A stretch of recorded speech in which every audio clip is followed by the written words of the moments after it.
Mm.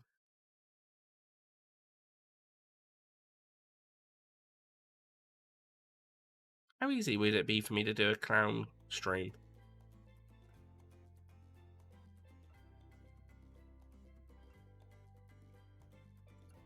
Maybe the next redeem. Right, okay. Mm-mm-mm. What shall we call you? Panda.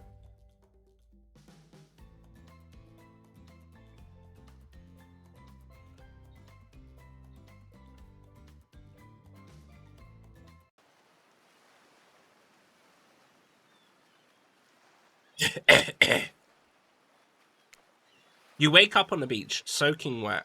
Oh yeah, I like this is going. Salt water stinging the inside of your throat as if you'd nearly drowned. Water falls from your mouth as you open it to gasp for air. You have no memory of how you got here. In fact, you can only remember your own name, but not where you came from or a single fact about your life. What you do know that is that despite the outrageous beauty of the landscape around you, you feel incredibly sick to your stomach. Wow, really went down the wrong pipe, huh?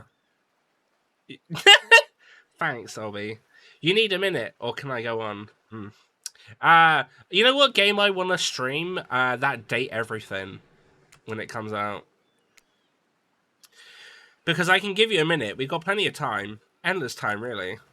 An eternity, if you catch my drift. The ocean's speaking to us. Whoa, not now, ocean. Sorry, Panda. May I continue? Please, go on. Okay, then. As I was saying, you look down at your feet, ankle deep in the crystal blue water of the newly arrived wave. As the water recedes back into the ocean, it reveals a grotesque discovery. Ahead! A decomposing face stares up at you from beneath the sand. All you can do is vomit a stream of dark bile, bugs, worms, and other ick. Questions race through your mind. Where are you? How did you get here? Who is behind this incredibly charming and well-spoken voice in your head? However, answers don't come easy. Your mind is completely blank. What will you do? Dig up that face.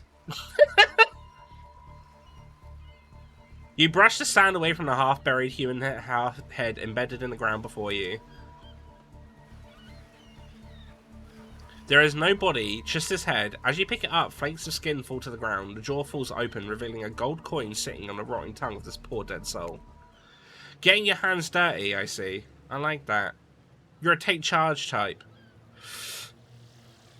I just like the idea about uncovering the head. You examine the gold coin briefly, happily distracted from what was otherwise been an extremely confusing morning. The sun beats down on you, drying your clothes. You check your pockets, but they're empty. Plenty of room for a gold coin, you suppose, and so you deposit it. Why, that's a nice coin you've got there. What if you were to spend it right now? No.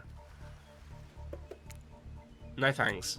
Look, I'm going to level with you here. That coin you found, it's mine. I dropped it yesterday and I've been looking all over for it. Dropped it? Into a dead person's mouth? Could you just give it back? No. Pfft, be that way then.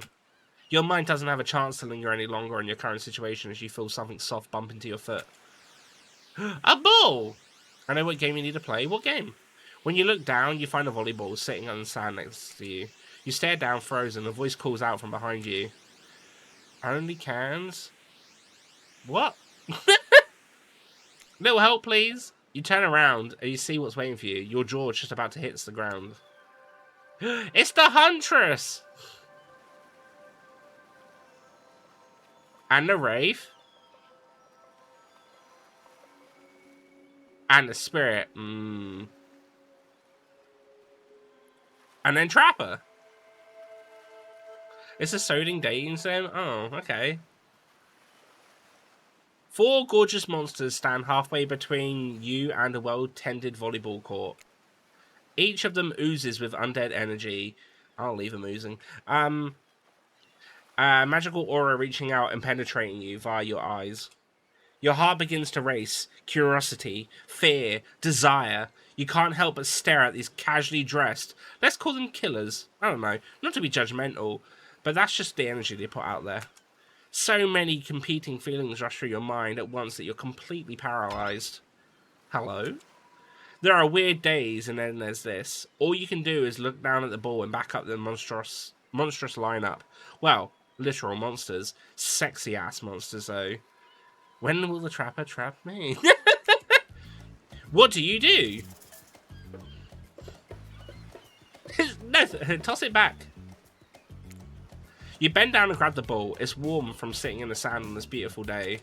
When you give the ball a toss, it arcs beautifully through the air and lands right into Huntress's hands. Not bad, stranger.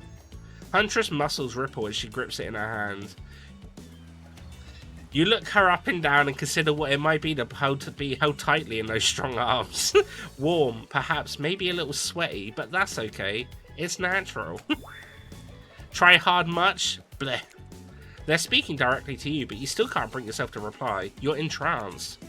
When you snap out of it, you realise that everyone has gone back to the volleyball court. Alone again, you look across the beach at these strange residents who casually bat a volleyball back and forth, happily ignoring your intrusion into their private beach. Right as Sweat King confirmed it, yeah. Should you be frightened, worried, excited? I did refer to them as killers, not to give too much away.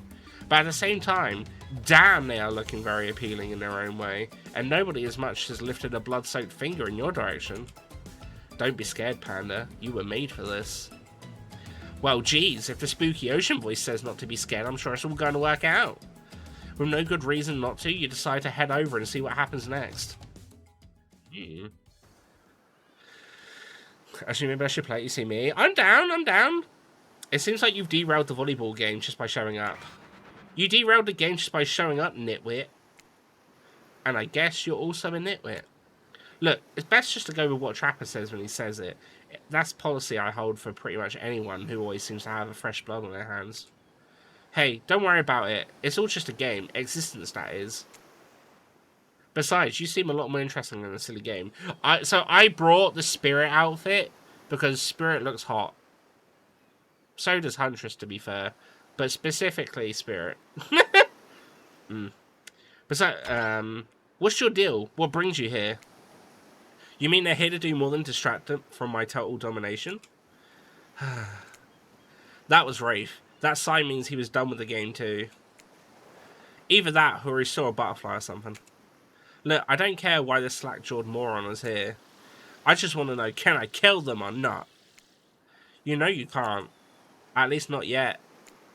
Oh yeah, not yet. Hey Panda, you might want to, you know, say something? Actually, never mind. There'll be plenty of time for you soon enough. Right now, this group has some questions for you. But be warned, answer quickly and answer well. This is a timed quiz and it will be very important later. Oh god, okay. Very important. Or not important in any way whatsoever. Probably that one, I can't remember. How attractive would you say you are? Not at all. I never thought of myself as attractive. Whoa, watch it, that's bullshit. You're beautiful, you hear me? Wow, look at the narrator chatting us up.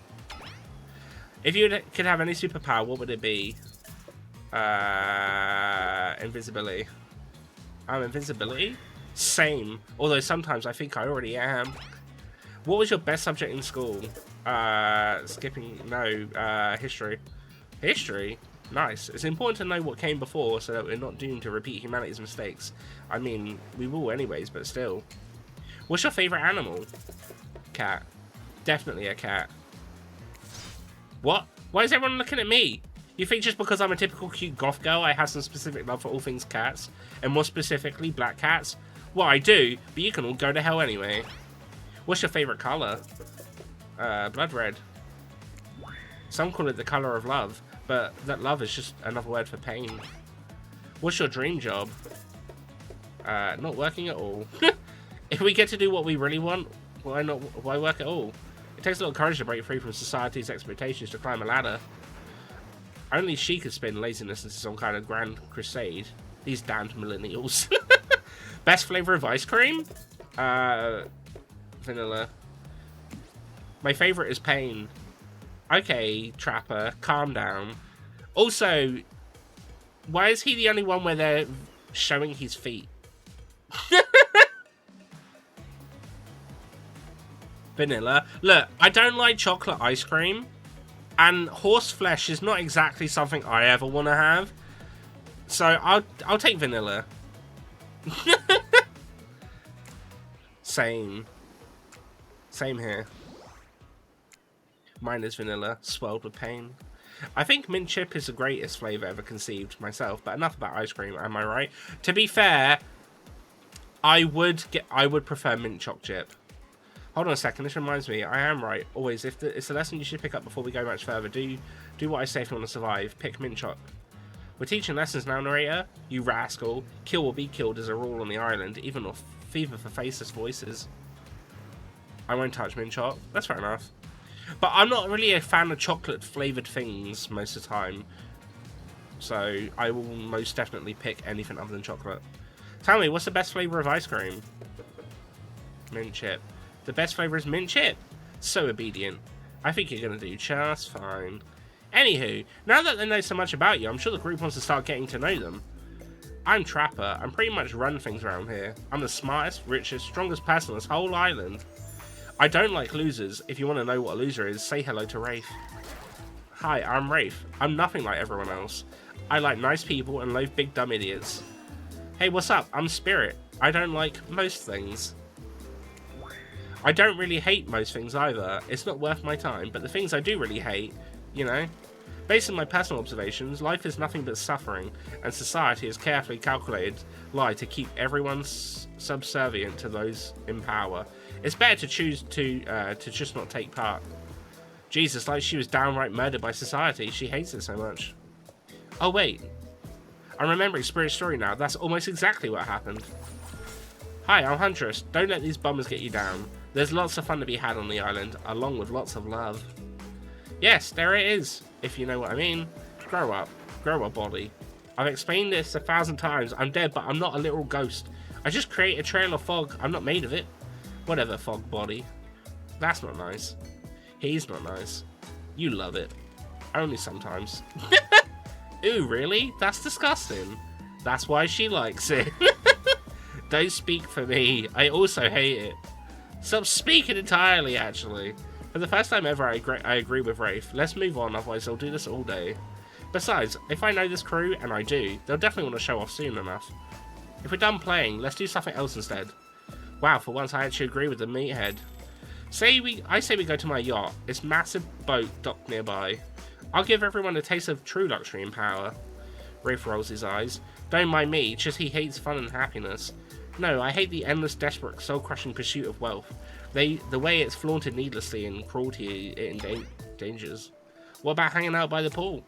I find the water calming, simply beautiful. Hey, what about our volleyball game? We can exercise and have some fun as a group. Are you all serious? There's a perfectly good lounge to chill out right here. I'm tired, and besides, I hate being in the sun. Where do you want to go? Lounge. How about the yacht? No, I don't want the yacht! No! I thought that was the lounge! Oh. At least I hope you do you. Guess we'll find out. Worst case, we'll find out how strong your bones are and how heavy you are to pick up and throw, or how fast your lifeless body sinks. Should be a pretty chill day regardless. Hold on for just one moment. This is Dwight and Claudette, our activities coordinators. They're also the cooks, waiters, bartenders, janitors, and every other job. They're only help remaining on the island. This place we call Murderer's Island. Cue dramatic musical flourish. Hate mint choco, but mint brownie, yes. Cold hot chocolate is horrid. Oh, fair enough. None of the others survived. Survived the interview process, I mean. Hence why we shall hereforto refer to them survivors with a capital S. These two have worked here a long time. So very long. I don't actually know how long it's been. Sorry. Anyway, I should probably let Dwight and Claudette do their mandated jobs. They sure look happy, but they're vibrating with nervous energy that's starting to give me the creeps. We will now escort the group to the venue of your choosing. However, in the future, we recommend waiting for us to present you with your options whenever possible, and don't just run off to various activities unsupervised. We don't have much autonomy around here. The least you could do is allow us to do our job. The most you could do is help us get off this island. Dwight! Yes, pardon me, please follow us. Hey, narrator. Yes, something I can help you with? Those two, Claudette and Dwight, did they just start to mention something about wanting to escape? Is escape an option? Should I be trying to escape? Escape? Them? Oh, no, no, no, no, no. I think you're mistaken. It seemed like Dwight was asking him to help get off this island, though. Oh, right, that. Yeah, that's true. He was. But he just meant that he wants to get to the other vacation island getaway, a couple miles of here. It has much fancier accommodations than this island. It's one of those big corporate outfits, quite exclusive, where all the famous celebrities hang out. Very luxurious. Doesn't quite have the charm that the island has, though. Trust me, you wouldn't want to go there. With all that money comes a lot of restrictions. This is where you belong. Now, off you go. It's time for an activity. On this island, your decision matters mostly. When I agree with them, not like the other island. So what'll it be? Right, that's volleyball, that's that. So I'm going to do that one. Haha!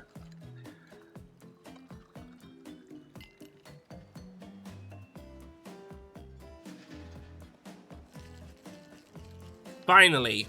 Freedom from the preposterous premise that our four of us will be engaged in some sort of thrilling 2-on-2 volleyball match. Spirit looks at you from beneath her gigantic sun hat. She takes a conspiratorial tone. I don't know whose idea volleyball was in the first place, but I hate them. I tried to feign sprained ankle, but everyone already knows I technically float above the ground, so nobody believed me. I was putting any pressure on my joints in the first place. Then I tried to annoy everyone by not giving a crap. Then that didn't work, so I tried whining, and when that didn't work, I threatened to kill every single person on the island, but... look at this angle. It turns out I'm not the first to toss those kind of threats around here on the island. So, thanks, I guess, for getting it called off. She's so cute. Are we threatening to end each other again? Now it's Dwight who takes on the conspiratorial tone. His eyes shifting as he slips into a loud whisper. Please, just make it quick. Is what you'll be saying when we get behind the bar to make your drink of your dreams. Ah! Ah! Hilarious, right? Right, Dwight? Yeah, right. Right. So what will you be having? I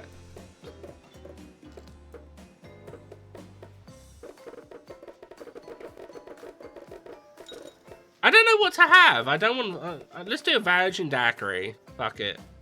I'm not a big fan of scotch. Sangria I've never had, and I don't care for vodka, so... Or vodka soda, anyway. Didn't come in a party, I'm just trying to make the best of a very strange situation. I don't know, how about a daiquiri? I know how to make that, but skip the liquor. I'll have mine virgin. Trapper Snickers at your choice of words. Sure you will, kid. Don't mind him. We don't need to soak ourselves in booze just to please someone else's expectations. If you ask me, there's enough spirits here already. Aha! I get it, because she's spirit. Besides, alcohol just numbs you to the painful realities of the world. I choose to face them head on. You never do something like that. I don't know, hide from it all behind the world's largest hat or anything. Please allow me to ignore any fashion advice from the man wearing a doll's face as a mask. Not a doll's face, jerk! Since we fulfilled your request, it's time for you to return the favour. I should have known there was a catch. Icebreaker time.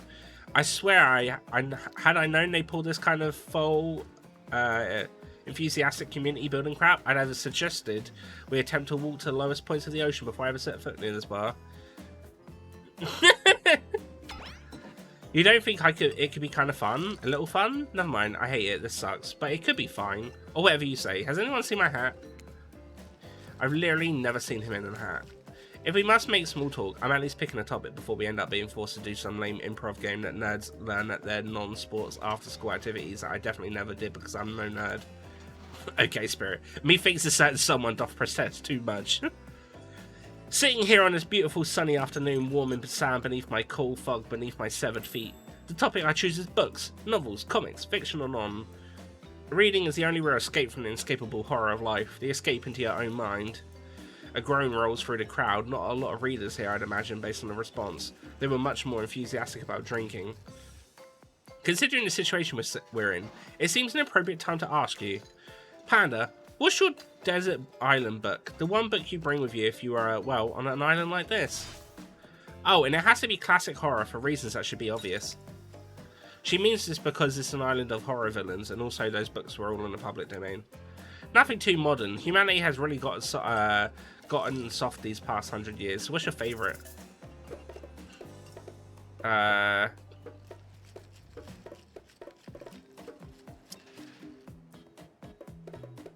Yes, Dracula. Dracula is one classic that's still scary. To be seduced by some beautiful stranger only to learn later that they're an immortal villain. It's downright thrilling. Well, I guess, but I was going to say that despite the deviant behavior of Dracula and the threat of possible danger of even death that it possesses, you can't help but get turned on by the liberation from status quo that he presents. Same here. So what if some old doctor says he's a bad boy? You're supposed to reek like garlic and sleep alone? Who do they think would buy into that? If you're going to be trapped in a nightmare that is undead life eternal, which I know little something about, you could do a lot worse than great clothes, a castle, and a lover who doesn't take shit from anyone. The scariest part of Dracula is thinking that no one will ever be quite as interesting to make love to as a vampire. Enough about these old stories that belong to someone else. I think it's time to make up some new stories of our own. Before you know it, what's going on? Huntress is waving an empty vodka bottle in the air, a devilish twinkle in a half-mask covered eye. Might I suggest something a little naughty? Let's all get in a circle and spin this bad boy. Great idea. Oh, it's Trickster! Hello. Trickster, isn't it a bit late to introduce a new character? I thought I was the one who makes the rules, so I'm not sure who I'm asking. But I wasn't ready for this. And, well, hello. And who is this new fan in the waiting? Beat it, hack. I don't know. What's the harm in inviting one more person to join the circle for our game? Oh, I can't stay. I was just saying, it's a great idea, while also teasing the secret Trickster ending. I've got much, much better things to do than hang out here. I'm famous. Toodaloo! The rules are simple. First you spin, then you swap spit. That is. Oh. But let's be clear, this ain't a peep show. We're here to have a good time, but in a classy way. After just saying swap spit? Okay. All makeouts will happen out of view in public eye. Real romantic-like. Yes, romance is the goal. We'll all be waiting here in complete silence trying to listen and use our imaginations while you make it out the other side of the bar, but not watching. Like adults, romantic, well-adjusted adults. Panda, you're up. You grip the bottle in your hand, and you put your fate in the hands of the empty bottle gods. Minigame consists of two parts. On the top, a pointer which takes a clockwise direction. On the bottom is the target you're going to point at. There is an upcoming minigame and special minigame, perfect for the less coordinated because there's no winning or losing. Technically, whatever the pointer stops, that's your result. Yeah, I know! I suppose it doesn't stop where you want to, but that's a bit like losing. You know, no, it doesn't tell them. Would you like me to repeat that? I'm ready. Anyway, here we go. Spin the ball and see who you're going to smooch. Yeah! You got spirit, you two are meant to be. Psych, you actually have to spin multiple times to get your real result. First you get a 3, it's your true match. That's why I play hardcore spin the bottle on this island. Ah, well, I mean, Huntress.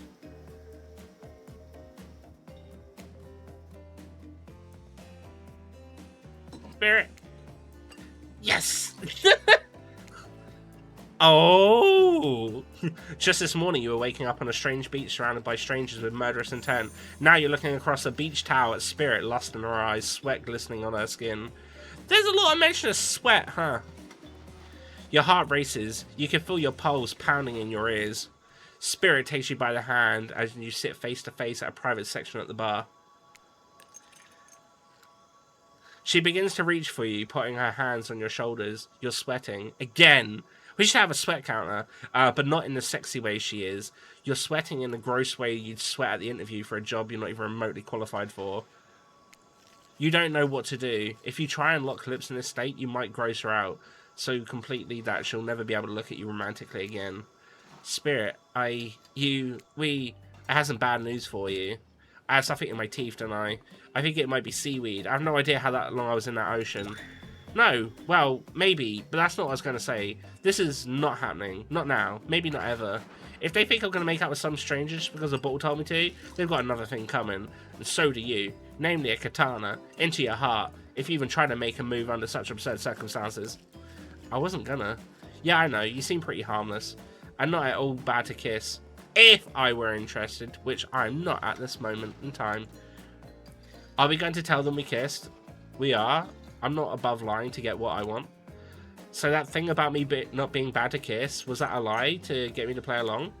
If you want to know the truth, figure it out for yourself. But don't expect this life just to hand you gifts like me. All I ever was handed was pain and suffering. Treat me well and I'll return the favour. Otherwise, try a different route and see what happens. I hate to break up such a passionate moment. Me?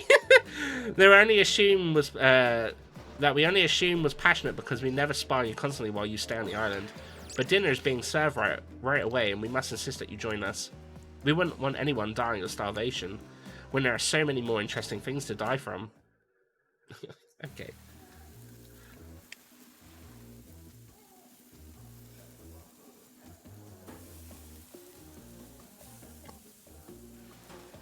It's like I'm her. She's me. Seems like the next activity is mealtime. How quaint. You're expecting what? Capture the flag? Do you know how complicated it is to run a game like that? Much more so than sitting and talking. You arrive at the cookout area to find an assortment of picnic tables scattered around.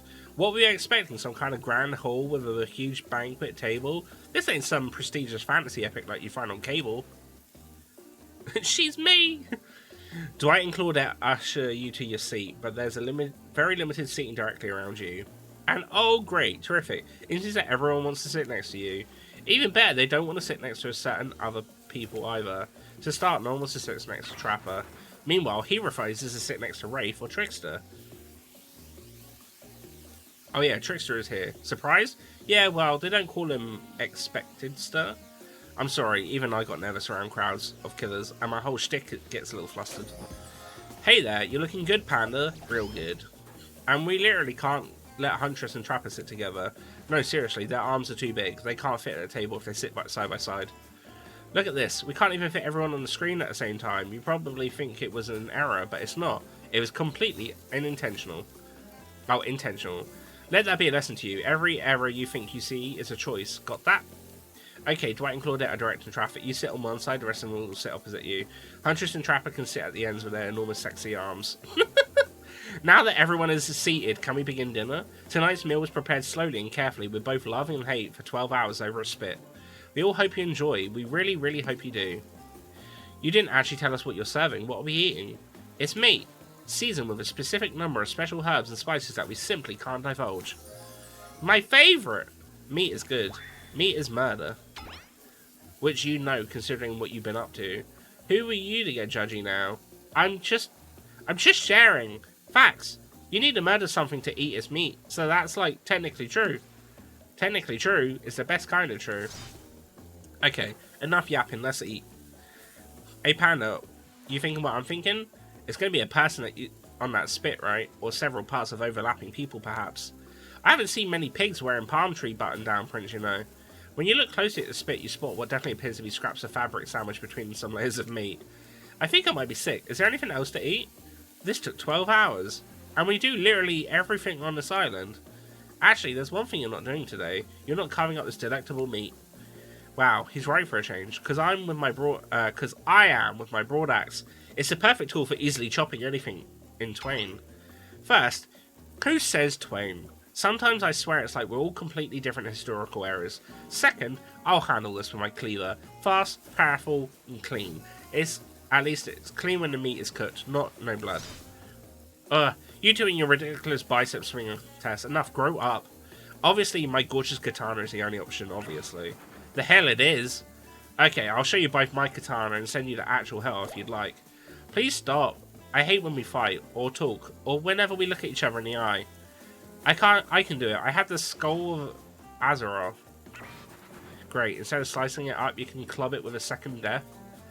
Do you know what is, I know this isn't what you want to eat, but I happen volunteer to carve up Felix. I mean dinner. No, not Felix! Otherwise this will go on for hours. No Hyperbolt, the ones argued over effective weapons for 72 hours. It doesn't matter which one does it. When they're done, they'll take longer cleaning their weapon. Despite them being a bunch of cold blood killers, for some reason they're always terrified of tetanus. Why don't you just carve me up like dinner? Splendid idea. We'd hate for it to get cold. We hated it when it got cold. Here's a machete, freshly sharpened. The point rotates clockwise direction.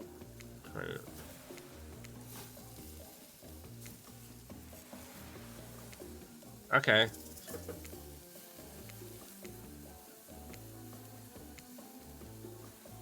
Perfect.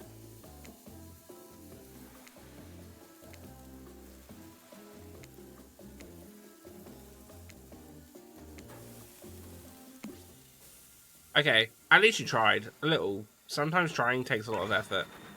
What the hell was that? You ruined dinner. Your swinging was so poorly aimed. You hacked it into pieces. That bad kind of pieces too. I hope you're drunk. Dinner is finally served. For real. The sounds, especially coming from the masked killers while they eat, which involves lifting their masks and shoving food up behind them, are nasty. Spirit, meanwhile, doesn't even eat. She's the only one who seems to be really embracing being dead.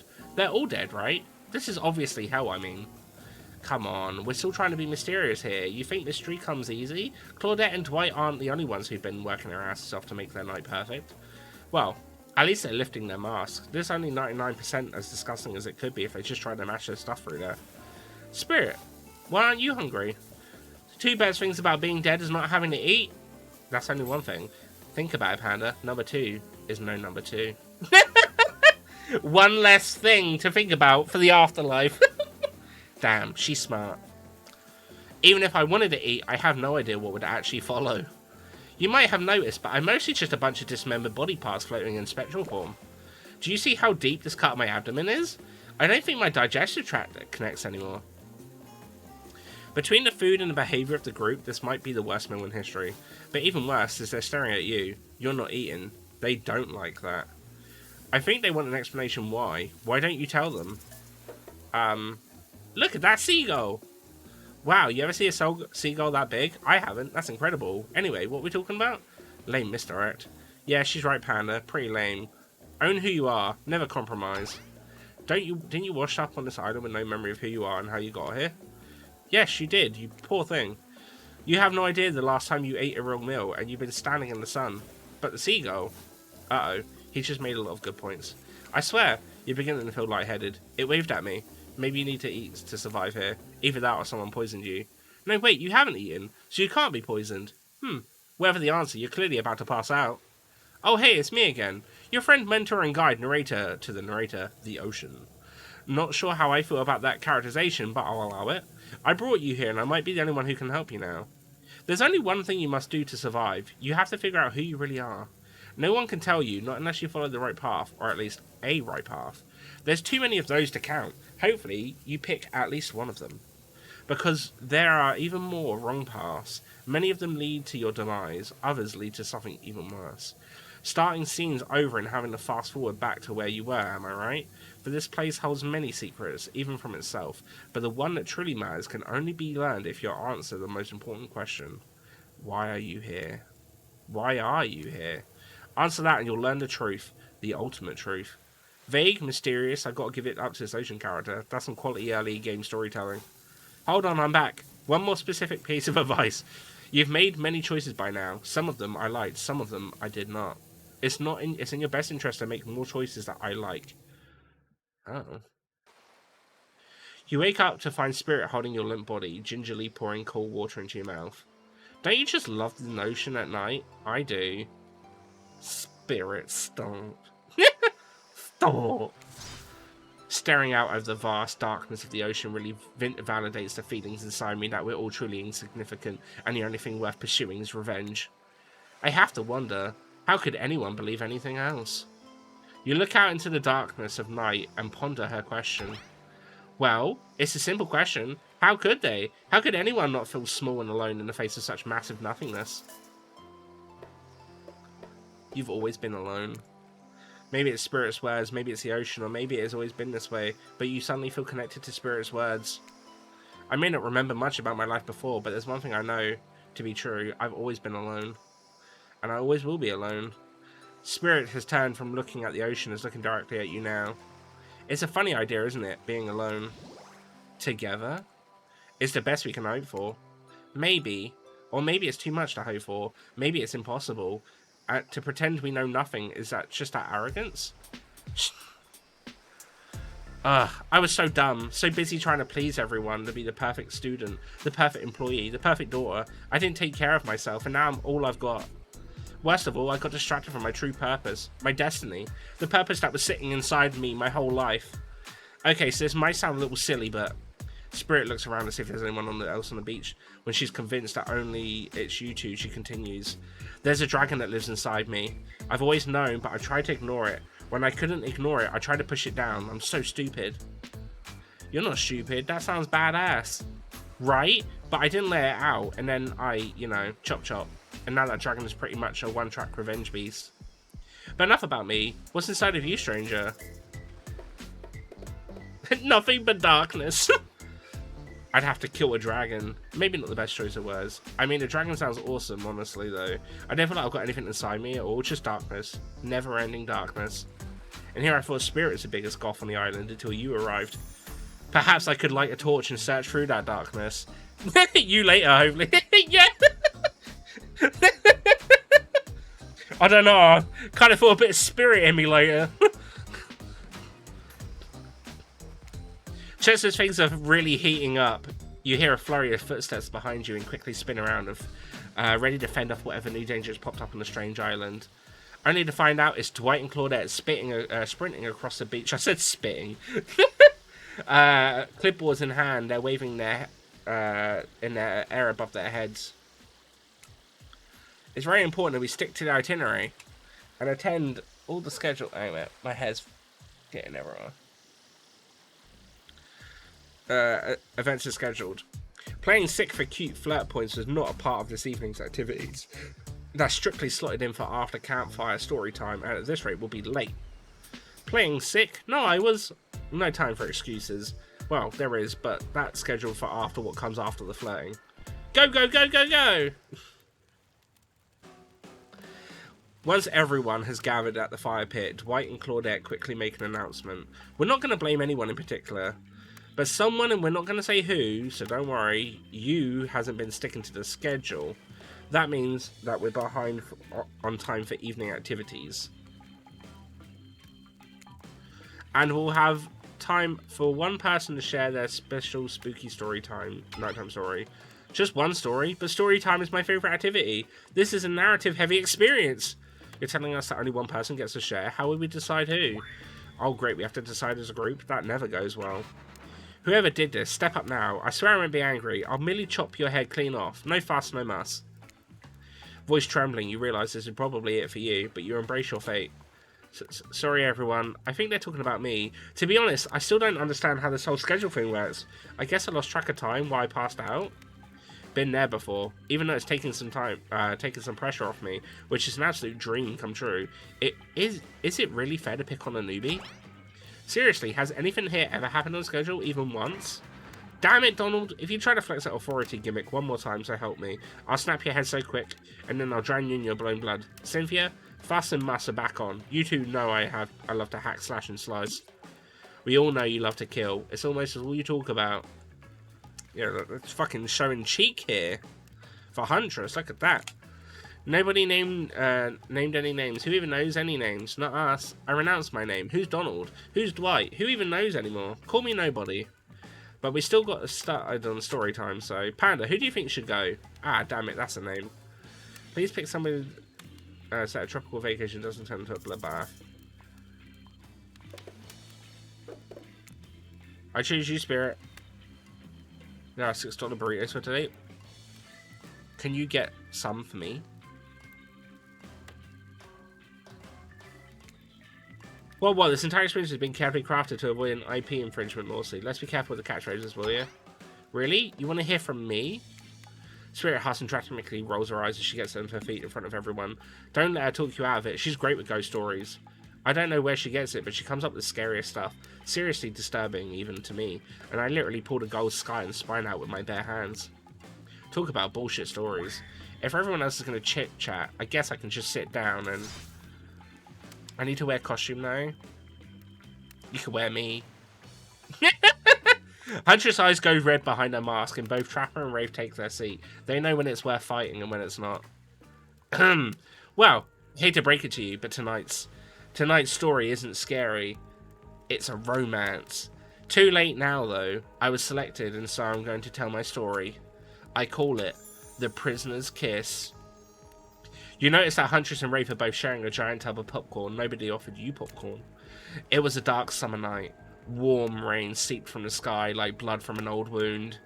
Detective Hota, a celebrated investigator and renowned hostage negotiator, was called to the scene of a strange occurrence unlike anything she had ever seen before. When she arrived, the scene was chaotic. Crowds had begun to gather. A dozen other officers were doing everything they could keep curious onlookers away. That address will be, so I'll be back. Okay! But how could anyone resist wanting to know more? For there, in the middle of a busy market, had appeared a giant box. Strange, alien in its appearance, and massive in size. No one knew how it got there. Was it delivered? Built on site?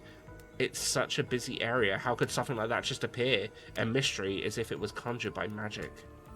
But this was no illusion. The huge box was very real, and someone was trapped inside. Spirit pauses to her story look from face to face each audience member. She has no expression, but you feel her vibrating with energy. She's in her element. "Help me!" cried someone inside the box. It was a man, terrified, trapped, imprisoned, his voice trembling. By now it was every detective in the city was here, looking the strange structure up and down, inspecting it on every side. It didn't make any sense. There was no doors, no windows, no fasteners or seams. It was completely solid and much too heavy to move by hand. Solid, that is, except for a single small slit, just enough to see the bloodshot eyes of the prisoner trapped inside. "I don't know what happened. I woke up, and here I was. I'm so scared. Please help me," cried the man, as if pleading for his life. No stranger to tense situations, Detective Hota confronted the man. She used her training to calm him and buy time for the other investigators. However, time did not bring clarity, only anxiety as the night dragged with no progress opening the box. As the night grew longer, the seeping rain puddled on the ground. The man inside grew more desperate, more sad and lonely, more pathetic in need of help. But Detective Hota was no help at all. Powerless to save him, guilt began to weigh on her, like it never had before. "Don't let me die in here," the man begged. "Don't let me die alone." "Stay calm," instructed Detective Hota. "You're not alone. I'm here. Hell, half of the town is here. We're all in this together. And we won't let this be the end of your story." Looking through that narrowest of passageways, Detective Hota watched her own reflection in the tear-filled eyes of the strange and sad prisoner. Together they both wept in silence as the hopelessness of the moment. "Promise," asked the man. "Promise that I'm not alone?" "Yes," she promised, "I do." A simple pledge she felt an instant connection like she had never felt before. Not to her family, not to her friends, not to any other hostage she had worked so hard to free before. And so, when the man's eyes closed and backed away, it didn't scare Detective Hota, for she knew he would return, and he did. Pressing his lips on the narrow slit of the horrible puzzle box, repeating his question again, steam flowing through his mouth as he asked, "Promise? Promise that I'm not alone?" "Yes," she promised, "I do." And her pressing her palms against the cold outside of the box without truly knowing why, Detective leaned forward and placed her own lips on the opening, letting her breath creep into the strange structure, allowing her warm lips to fall on this man's. It was a gentle kiss, a moment of compassion. She could feel his brief contact, the beating of her heart, pulsing blood through every inch of her body, matched beat for beat in a soft touch. "Thank you," said the man, not a trace of fear remaining in his voice, and he backed away into the darkness, disappearing in a single moment of eerie calmness. "Get back!" yelled an officer, suddenly thrusting himself between Detective and the box, breaking a silence that would soon be filled by a cacophony of whirring gears and clicking latches, a symphony of mechanical activity happening all at once.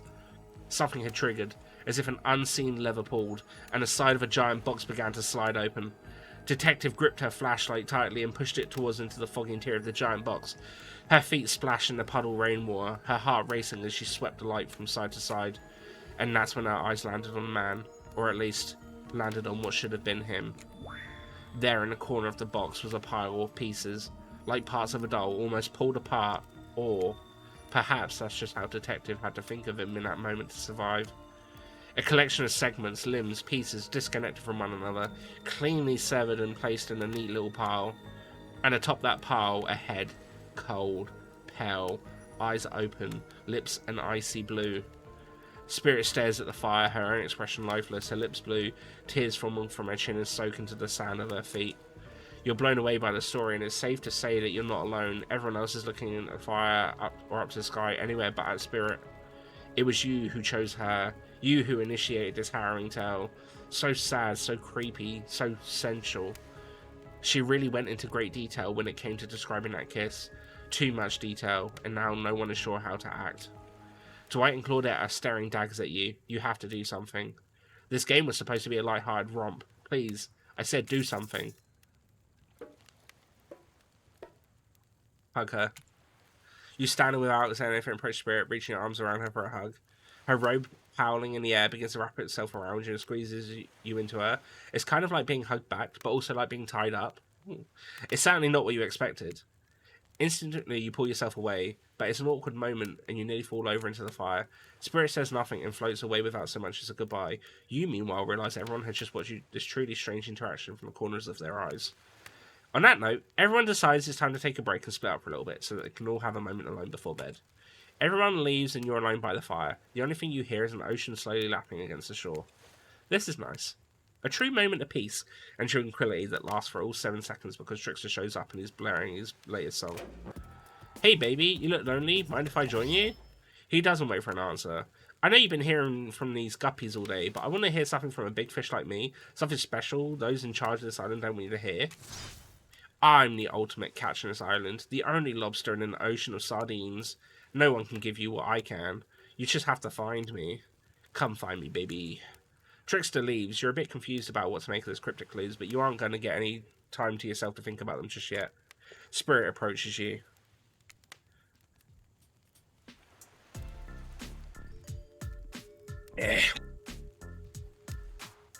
You know, I was watching you while I told my story. I could tell it was having an effect on you. The fog that follows me around, I could feel you breathing heavily, taking me in. You and I are both absolutely flabbergasted at a piece of information. Legit, you learn something new every day. Even when you're a god, I mean the narrator. You're doing it again right now. You need to calm down. You should come to the hot tub with me. Hello? Dipping in hot tubs with the Spirit? You've come a long way in a single day. I'm not saying you shouldn't follow her, an offer like that. Just don't forget our little talk. You and your storyteller friend slip into the water. It's just the right temperature for an evening dip. Plus, if some jealous shark comes along and manages to jump from the ocean to a pool, you're pretty sure your killer companion would handle it. I want to be totally clear. Even though that story bore some similarities to my life, it was not about me in any way, shape, or form. Not symbolically, not metaphorically, not other-ically. I believe you completely. Sure, you were cut into pieces in your life, and so that person was in the story. A perfectly normal coincidence. Sure, you're on this island, trapped, one might say, in the most puzzling place. Also, a completely regular coincidence. And sure, his lips were blue. Your lips are blue. Really? You would call this blue? Searching for answers, hoping to find. Revenge? Okay, so the scenario stopped there, I guess. Coincidences. Sorry, the coincidences. Get this through your head, whoever you are. Samurai blood runs through my veins. Or, well, maybe it has coagulated by now. No need to sweat the details regardless. I'm a descendant of noble warriors. Thousands of years of training and with bladed weapons preceded my entrance into this world. Do you know how many swords that is? A lot. You've got to figure that out with many sharp edges. A person is bound to get disconnected from the body part here and there. The truth is, and I wouldn't typically share this with, so don't go blabbing about it, I dreamt that story, like watching a movie in my sleep, when I was just a little girl years before my father sank his blade into my skin. I've never been able to shake it. That's a very adult story for a child to dream. Do you believe me? Yes. I know it's just met, but yes, I do believe you. The only way you told that story is clearly came from someplace deep. Fool! Who taught you to trust a stranger? You're gonna get hurt if you don't learn to take better care of yourself. Now you've got me to do. Now you got me wondering, do I believe if you believe her or not? And if you know everything, because trust me, I do know everything. Don't I already know the answer to my own question about if I believe your answer to Spirit's question? Whoa. Ocean air got me tripping. Sorry, I didn't mean to distract us both. What's important is that a certain corpsey cutie floating in a cloud of magical mist might still be waiting for you to say the right thing and free her from the puzzle box, if you believe that she is the... Damn it! Got me going again. Unfortunately, before you can follow this conundrum of what should have been mind-numbing cycle of questions, you find a certain two someone's standing before you with a fresh towel ready to dry you off. Sorry, kids, but it's time for bed. I might be the youngest one here, but I'm no kid. I do, however, love being wrapped up in a fresh, clean towel. My mother used to help me wash my hair when I was young. She'd comb out all the tangles and tie a ribbon around it before she sent me on my way. I miss her.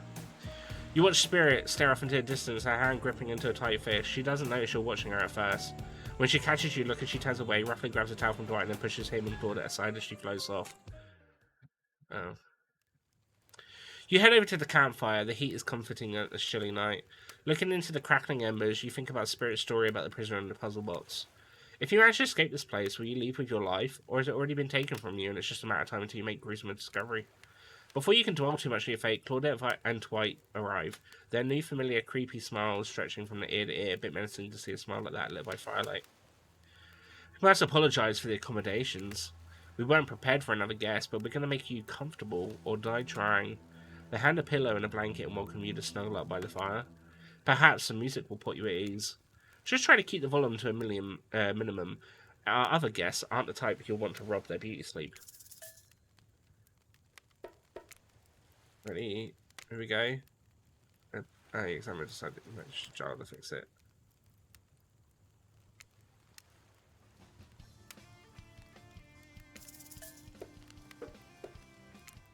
No matter how many things you listen to, you still can't sleep. Decide to ask some killers to spend a lot more time with you until they sleep here.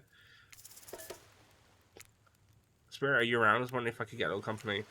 Spirit tells you her secret falling asleep while she's feeling restless. I like to listen to flute music, dab on some essential oils, and steam my pores. Really? What, even the dead like to relax? I don't really have any of those things around. Spirit reaches out and presents you with a unique item. It's a small comb carved from bamboo. I guess you could hold on to this. It was a gift from my mother. I will want it back, though, and if you lose it, well, you'll get your revenge on me. It's the least I could do. You finally start to feel sleepy, except maybe this isn't really a sleepy feeling. Maybe you're paralyzed. You try to keep your eyes open, but you can't. Darkness overtakes you. The dark voice from earlier speaks to you again. It shouldn't still be as spooky. By now you've had a whole day of strange voices in your head. But this one's still undeniably odd. The human body is made up of 60% water. Did you know that? Of course you did. Everyone knows that. Even Amnesiac video game protagonists. Well, guess what? Drink as much as you'd like. You'll never get to 100%. You hear me? Don't think I don't know what you're up to. You awake suddenly to someone looming over you. Huntress is rifling through your pockets. Oh, you're awake. I wasn't stealing from you. Merely trying to get to know you better by seeing what sort of trinkets you keep close. I saw you with the spirit right before bedtime. Look, I'm not saying I don't trust them. But, well, yes, I am saying that. I don't trust anyone I don't already have tied up. So I was making sure they didn't do anything fishy. And I was making sure you're not a soldier. Soldiers killed my father, you know. While I've got you, you should really consider spending more time with me. I'm not scary. You're not? Not at all. I'm just a lost girl on a big island. I've been watching you since you got here, you know. Not in a creepy way. Huntress pauses for a long moment. Alright, in a charmingly creepy way. I've noticed how fun-loving you seem. If you spend some time with me tomorrow, maybe I'll take you to a special place I found. It's all mine. None of the other killers have been able to find me there. It's quiet and isolated. Maybe I'll even show you how to make beef stroganoff. That all sounds very enticing. I'll let you get back to bed. It's been a long day. Shh. Huntress places a gigantic hand on your forehead and your eyes flutter closed. Finally alone for the real this time? Maybe. You drift off to sleep again. Hopefully you're not poisoned.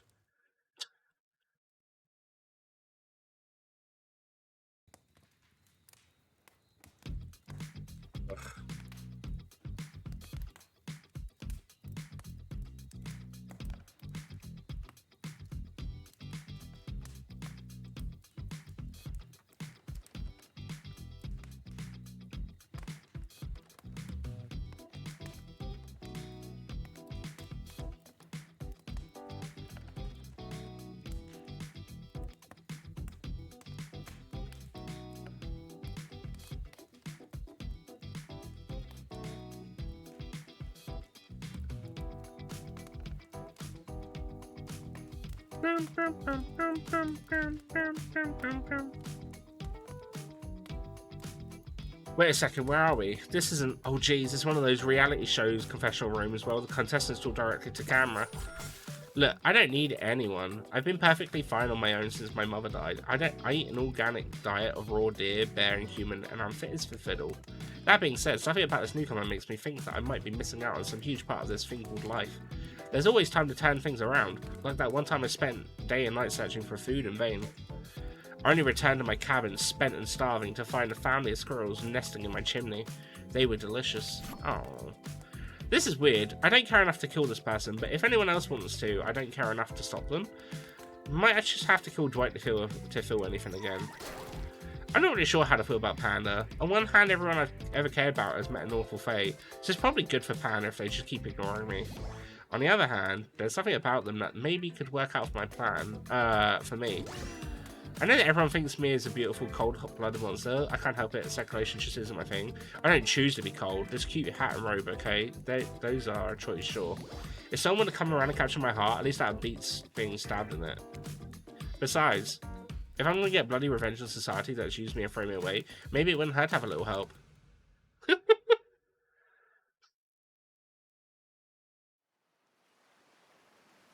You open your eyes, the sun is shining, there's not a cloud in the sky, and you feel great, totally well rested. You're not even suspicious of the fact that you fell asleep at the campfire but woke up several yards down the beach. Wait, are you on vacation? Was yesterday nothing more than a strange dream? No, not a dream. You really are here for another day. Why? I have no idea. You're obviously a weirdo. Speaking of weirdos, I see the rest of the gang is hanging out on the beach. This is definitely not a dream. I wouldn't rule out a nightmare just yet, though. At least they make for a sexy bunch, no? And talk about sexy, here comes Trickster carrying coffee. Oh. Morning, beautiful. I thought you might like a nice cup of joe to start this incredible day of fright.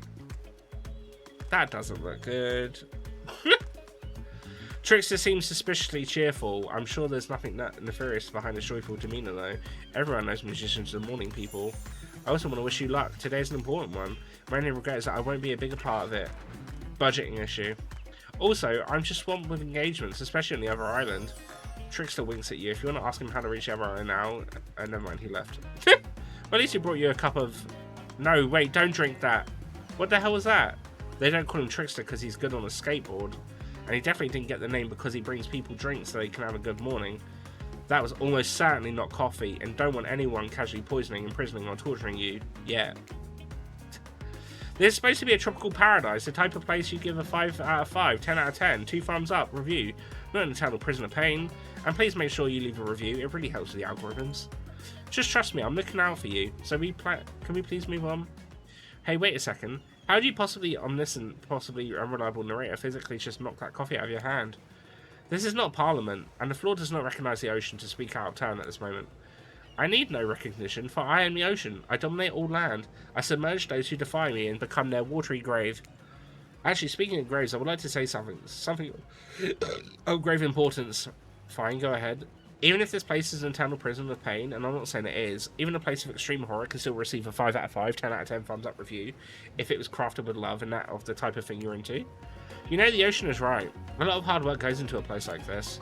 You should really judge it on the artist's intent and whatever's possible to start from the mindset of giving them the benefit of the doubt. Constructing these elaborate simulations, vacations, is not easy to do. Sometimes there are small bugs or inconsistencies, but that's just the nature of the process. Perfection is overrated. The universe is filled with mystery. We ought to celebrate those who venture to bare their souls as part of a creative process with the ultimate intent of making things for our own enjoyment, not be overly critical of them. Are you two trying to sell me all on this place actually being good? You don't have to say it like that, especially after I saved you from that poorly made cup of coffee. Sorry, we should have been there 5 minutes ago. They always do this on the second morning. Sad, really. Even if they do make some great points. Oh, sure they make great points, I agree. Can we please just move on? Yes, of course. Apologies, Panda. The last minute so aside, have you been enjoying your time here on the island?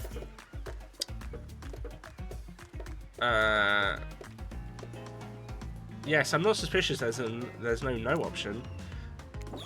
What an encouraging response. And we're so glad you're not suspicious. Hey Claudette, maybe Panda isn't suspicious because they figured out what they're actually doing here. Zero chance, they're still clicking. Even right now, to see how you respond. Hey, look at that, they don't know anything. It doesn't matter though, Panda, we're so happy to hear you having fun. I didn't say I was having fun. We're all having fun, Panda. Do you hear us? We're all having fun. We do not need to ask you one more question, though. We've all had to sign away our rights to say anything negative about this place. Would you please sign this non-disparagement agreement? Sure. Panda will never say anything negative about my stay on this island. Perfect. Delightful. Excellent. Yes, yes. Hey, Panda is still totally cool if you have constructive feedback. The place to leave that is a positive review, because we all know that nobody reads negative reviews of games, resorts like this. Anyway, I see Dwight and Claudette have got into a trance with that grumbling I hear from your belly. That can mean only one thing. Breakfast! Perfect timing. Everyone rolls into a dining area to lard up the sexy little bellies with pancakes and bacon, and so much for maintaining those beach bods. We're all half naked in a tropical paradise. Can we get some strawberries here? A yogurt? Maybe magic powers won't get you so far. Even killers watch their sodium intake. You take your plate and sit down thinking about yesterday and what a whirlwind of feelings you experienced. Danger, dread, disorientation. It's like going through puberty again, except all in one day in beautiful, mysterious island. It looks like you're not the only one doing some introspection, though. Trapper stands up to talk about how his day went. In any case, in the case anyone was wondering, personally, I wasn't. Can't imagine you can make me any angrier today than you did yesterday, but I really hope you do. I really hope you do. I'm related. Anyone see where I left my cleaver?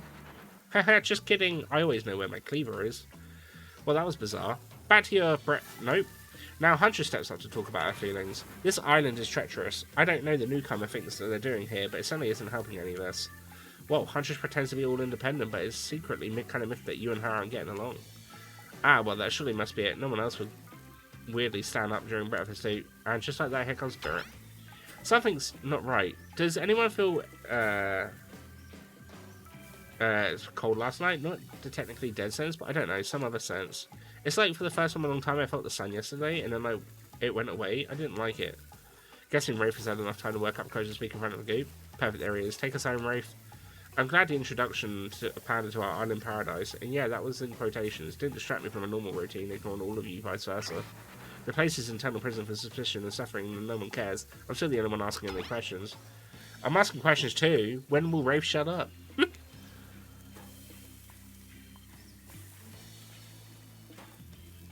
And now they're all looking at you expectantly. Wait, are you supposed to stand up and explain how yesterday made you feel? I think I need to process everything by myself. I'll see you all soon. Damn, what a power play. Keep on wanting more. You're getting good at this game. A sexy, true-to-life experience. Shame you didn't get any breakfast. So be it.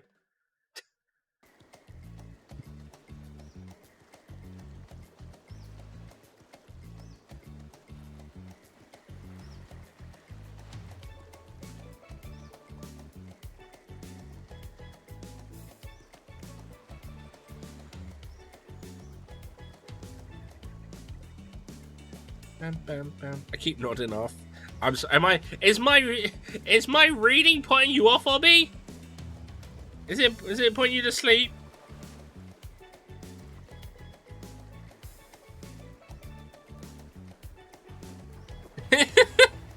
At breakfast, you head to the hot tub by yourself to clear your hair. Yesterday was in short a lot. Before you get there, though, something catches your attention. You hear that? Who are you addressing? Me? Well, yeah, I guess. That's okay, right? You know, I might be pursuing a relationship with one of these other 4 fine killers, but it feels like the person I'm getting to know the most is you, narrator. It's only okay in so much as it serves to illustrate that you've lost your mind, seeing how I'm not real and all. Yeah, I heard it this time. I think it's coming from behind a pool shed. No, stick it in there. A little more. A little more. Oh, yeah. That's it. Yeah. How does that feel? Intense. Nice. Yeah, that feels right. This is uncomfortable. Now I want you to take that and put it right. Yeah, you know what I'm talking about. Just like that. Exactly like that. I swear I had no idea these two even do whatever it is they're doing. I'm afraid to look. Please say something so they know you're close by and can hear everything. Oh wow, look at this super cool bottle of Trickster brand suntan lotion someone left on the chair. Anyone know where I can buy some? Damn it. Oh, come on, a little privacy, please. Dwight is panting and Claudette has a crazed look in her eye. Sorry, I didn't know how else to let you know I was here, and that I could hear you, well, you know. Know what? What do you think we were doing? You were doing... I don't know exactly what you were doing, but it sounded like fun. You think 2 people trying to find new ways to kill each other in desperate search of their own permanent death is fun? Oops. You get 5 minutes to ourselves every day, and we spend it hoping we can stab each other just the right spot so we won't get resurrected. I kind of believe that the key to finding this exact place we need to bleed out from, and I believe that place is our appendix. Why else would it be there? Makes sense to me. Did you actually think we were me and him? Dwight? You don't have to laugh that hard, they get it. My life is a nightmare, and yet somehow it's never been worse than right now. Let's go, lover boy. I noted all our entry wounds, and our 5 minutes is up anyway. Good luck, Panda. You're gonna need it. And hey, if you figure out how to escape this island, please make sure your ghost tells us how. That was both a tragedy and a comedy. A cragmedy. Shut up, I like it. Anyway, where were we? Oh yeah, you're heading to the hot tub by yourself to clear your head. Yesterday was, in short, a lot. So far today has been exhausting too. but you're dedicated to achieving a true centered sense of calm. No drama, no bullshit, just soaking up the sun in a heated pool. Today, you're on a date with you. Oh, I like that. I want to be on a date with me. Who would make the first move? Aside from that disturbing thought, all is going to plan until a shadow blocks your precious sun. Spiky tipped like a palm tree is bending over to screw with you, but it's no tree at all. It's, hey babe, breakfast was weird, huh? Everyone's just getting up and announcing how they feel. Fuck off, trickster.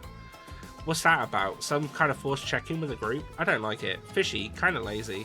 Whatever though, breakfast is done. No one should eat before noon or after 4 PM. Yeah, I do intermittent fasting. You see my abs, by the way? Maybe you can see them later at my private stage on the other island. You know, IP Island, where all the Hollywood celebs hang out, if you play your cards right. I could give you a private show. Catch you around! His abs are pretty amazing, you gotta give him that. And the blow-up bat, threatening but adorable, makes for an interesting silhouette, genius design. He's a psychopath, just like the rest of them. You don't gotta give him anything, and we're not the best friends. Just because we had a little talk about doing a little talking, it's not an open invitation to go smashing the fourth wall every 5 seconds. Okay, now that guy is gone and we've got some ground rules established that we're definitely going to abide by, it's time to lay back, take some deep, slow breaths, and nope, another shadow. These people will not leave you alone. Let's see who it is this time. Oh, it's Spirit! That checks out. You two have gotten pretty cozy. We should get out of here. I know a place that brings a bit of welcome darkness is Tropical Nightmare. Best of all, I'm the only one that seems to know about it, so we won't be bothered there. I don't even know why I'm telling you, really. It's my private spot, but I got a feeling that you'll appreciate it in a way that I do. Not like these other killers. They don't get me. But I'll get them. Oh, I'll get them. And I'll get my father too. And I'll punish him for the things he did to my mother and me. Spirit radiates menacing aura, waving her sword around in the air as she threatens, well, the entire universe. It's scary, and more than a little hot if you get turned on by menacing. Not saying anything. Look, all this time on Murder's Island has got us both a little confused about things. I'm choosing to lean into it. I suggest you do the same. You've seen her get mad, which is probably enough to scare you into compliance, but you'd also seen that there's a more sensitive side hiding within her. Which do you think will win out? You consider her offer, but before you can decide if you want to go Spirit, the Huntress interjects. I guess you could go for Spirit today. She seems pretty cool, actually. I think we weren't here on this island vying against each other for your attention. We might actually be friends.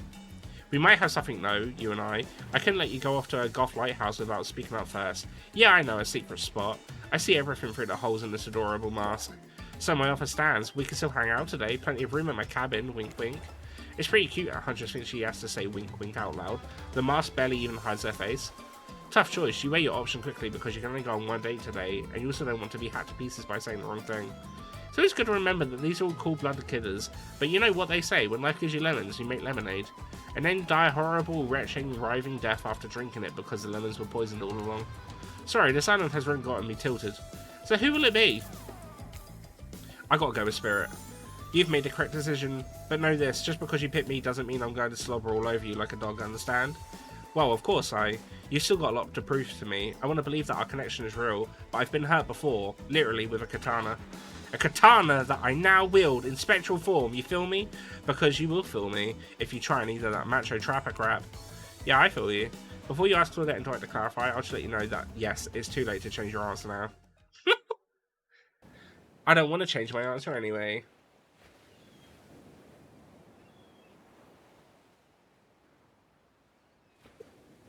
You and Spirit arrive at the coast looking over the black lighthouse. It's old and decrepit, but still impressive. There's something magnetic about it.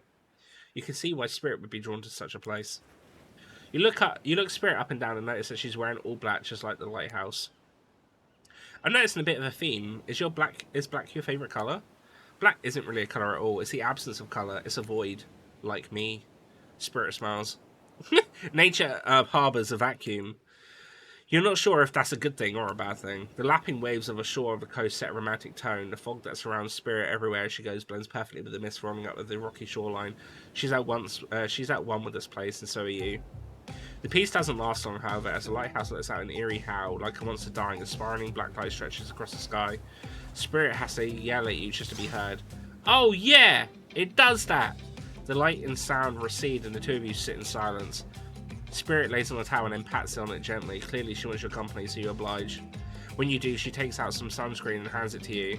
You're not exactly sure what to do. Is this an invitation to get a little hands-on action? What else could it be? Thanks. Thanks, I've got to bring my own when I lost my memory and fell into the ocean. No problem. I figured as much. Spirit turns away while you slab your lotion all over your body. You need help reaching those difficult spots? You see a hand floating around your back.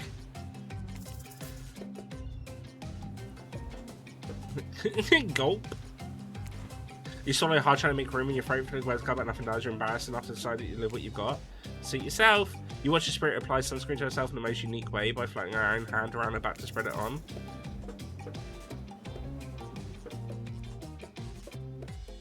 Ask about the hand's ability.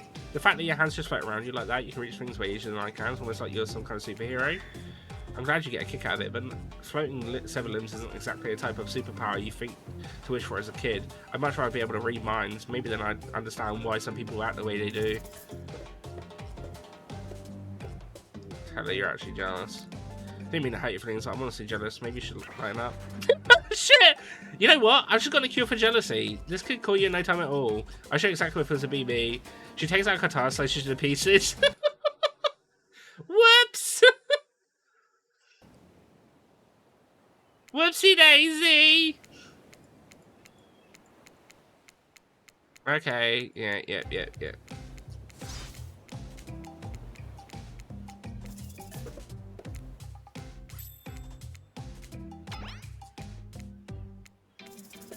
Sure, why not?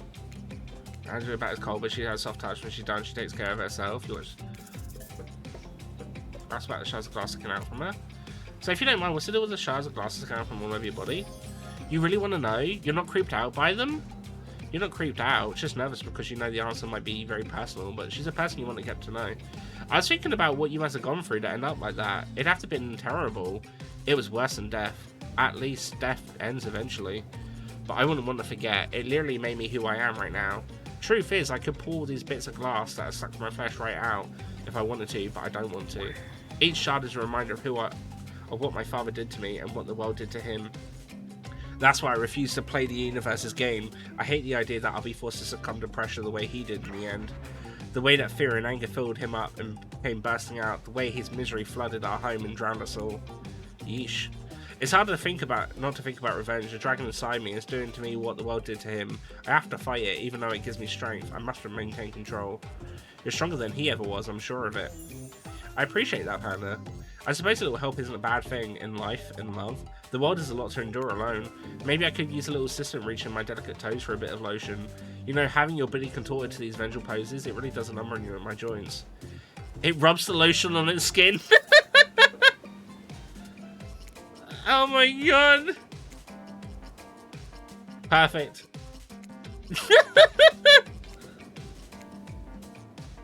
Not bad.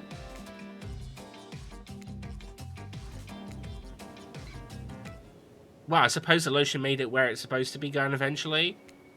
And you weren't too incredibly wasteful. I'm not a woman who believes in rushing through things just to get them done. If there is a next time, I'm sure you'll do even better. You look up at the lighthouse, this ominous dark form hovering above the moment between Spirit and herself. Evil as it clearly is, the case it does you solid by blurting out another ominous moan and bursts of black light that rescues you from this awkward silence. A ghost ship!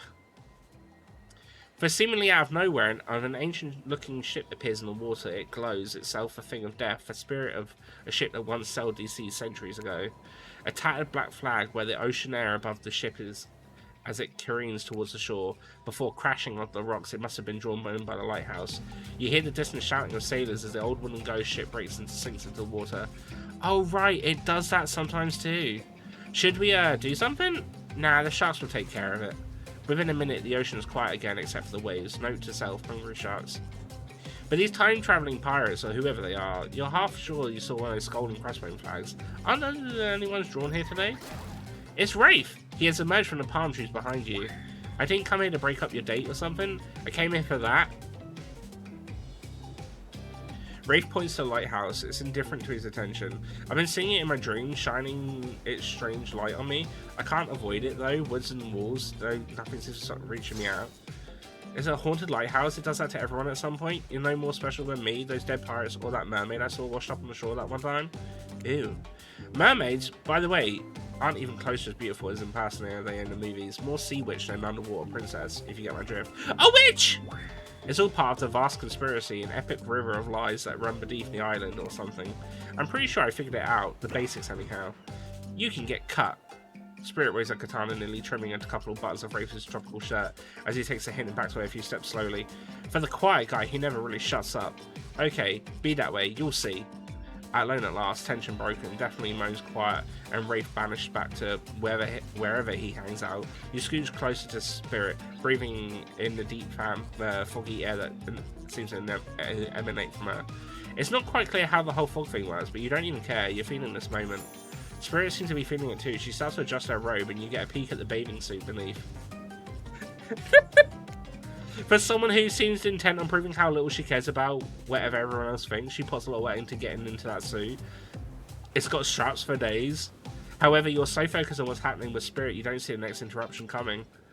And Claudette and Dwight burst into you, interrupt whatever you were doing. It doesn't seem like they were worried that you bump into much. We're here to make a very dramatic announcement. Well, technically, we're here to invite you to join us back at the beach, where we'll be making a very dramatic announcement. It's hard being producers and the hosts. Aren't survivors supposed to work in groups of 4? When you arrive at the beach, you realise that you were set up. Despite promising an announcement, Dwight and Claudette simply stand quietly. This isn't what you was promised. Wait a minute, there's no announcement here. But there is. And me? You got mud in your ears, friend? I told you to get lost. Don't you see? Lost is what I am. And so are you. But I know the way out. I've got a map back in my secret lair. Literally and figuratively. Yeah, I know the difference. That's why you should ditch Spirit and come and spend the rest of the night with me instead. You got a secret lair? Damn it! Who said anything about a secret lair? I said I've got, sap in my ear. Secret hair. There's a flap on my secret chair. Don't change the subject. Don't ask me what he's talking about. You're trying to make a mess of the first nice day I've had, and I don't know how long because it's not even clear what year it is, but in a while. I'm not about to be ditched for the likes of you. It's not me messing things up. Like I keep trying to tell you, it's this dang island. I've come to accept a difficult truth that what's happening here, well, I'm convinced that it's our fate. It's not anyone's decision. It's simply the way it will be. There'll be no use fighting it. What would you even know about fighting? Do you even know... all you know is hiding in your spooky little secret hair and crying like a baby when you ring in your little bell.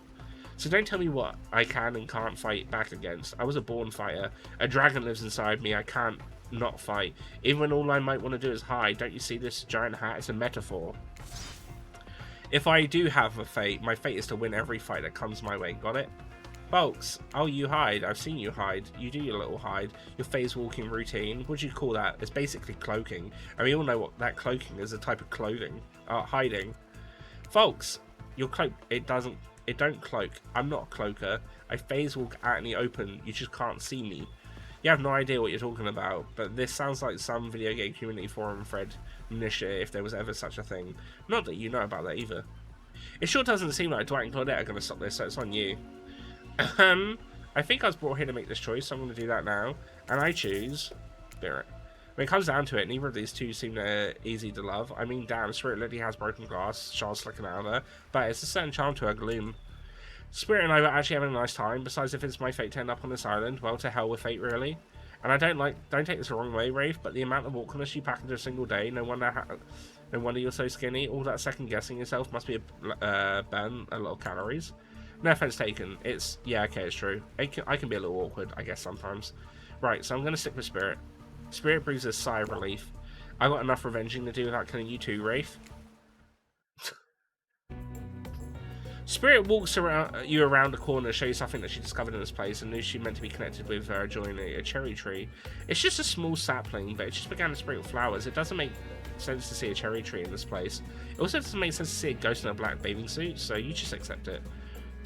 As Spirit steps up to the tree, a cold breeze blows some petals off and it becomes cascading through the air around you both. Do you know the meaning of cherry blossom? They're beautiful, but also quite symbolic. Of course, like good symbols, their meaning is pretty complicated. What do they mean to you? For many people, being among cherry blossoms is like being at a celebration of life. People travel great distances just to be near the vibrant beauty. However, as beautiful as they might be, they aren't magical, they're simply flowers. They quickly die and fade away, and for this reason they are also the symbol of the fleeting nature of life, of our fragile mortality. In a way, it's a spectre of looming death that calls attention to a special moment to see and appreciate life. How does the duality make you feel, Panda? Empowered. The knowledge that life and death are a cycle is always going to be peace. Accepting the fleeting nature of life like the beauty of flowers and bloom, I really appreciate the moment without being too hung up on what comes next. As you explained, not sure why it's not the happiest topic, life and death, but why should that matter? And it dawns you, spirit has been trapped in this ghastly state of death with no hope to cycle back. Oh. I feel like an idiot. I wasn't talking about you. I wasn't even thinking about you. You just answer from the heart. I can't let that bother me. Our priorities are not the same. I have my mission. Once the fallen cherry blossom represent the souls of samurai warriors. Those are noble characters who did not fear death. Those who were killed by greatest sacrifice to honor their emperor. Their lives were short, but their purpose gave them beauty. Those warriors saw death coming and they never despaired. They stood and faced it. They held their swords and struck down their fear. But despite the samurai spirit that lives on in mine, in my noble bloodline, my life has ended, but my death continues to stretch on. The cycle is frozen. The cherry tree is not real. Though its petals fall, they seem replenished, as if it were installed here by someone. You watch the spirit chooses their words carefully, by something with no respect for the balance of life and death. We're sorry to interrupt. You know we don't believe you, right? Yep. But this time we've got a really good reason, and it's nothing to do with being manipulated by an unforeseen force, because it's definitely not happening. Nobody accused you of that, but okay. We're just here to tell you that it's time for dinner, silly. Get it while it's hot. I guess it's time to go or whatever. Thanks for spending time with me today, I enjoyed it. Me too. How long is this game? Because I was only going to go till like 8:30.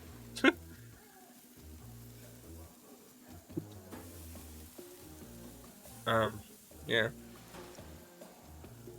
What a fun day you've been having. I can see it written all over your face. You're shining, and that's not just a remaining anxious sweat from spending an afternoon courting a psycho killer. No, you really are feeling this whole romantic experience. Don't worry, I'll keep your dirty little secrets. But enough gentle ribbing.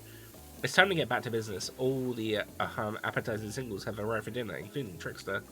Rafe is here too. We're not going to do the gag where we all cram them all and scream at the same time, so just believe me, they're all here and they're just as sexy and demented as you remember them. With your love on the line, everyone is being careful not to offend you by saying the wrong thing. Congrats, by the way, on getting this far. I'm surprised as you are that all four of them are falling for you. Not because of your personality, but because you just met them yesterday. However, since Rafe seems like the biggest long shot, they end up holding onto your heart. He throws caution to it and speaks up. It's a pretty small consolation prize for being the least loved killer on Murder Island, but hey, letting them have one moment of the spotlight is the least we can do and heaven knows they won't do any better than that. I'm sick of watching everyone else gorge themselves while I'm preoccupied with, trying to get to the bottom of this never-ending nightmare. So tonight, none of that. I'm not really hungry anyway, so I say we just do a simple salad or something. The green kind, not the mayo kind. Mayo is gross. Well, that's just objectively wrong. I'm fine with just lettuce. It doesn't have to be fancy. Not iceberg, though. It has no nutritional value. Letting Rafe choose was a mistake. That's all on us. Dinner will be served shortly, but certain powers brokers would like to know about your day. Would you like to share your day with the rest of the group?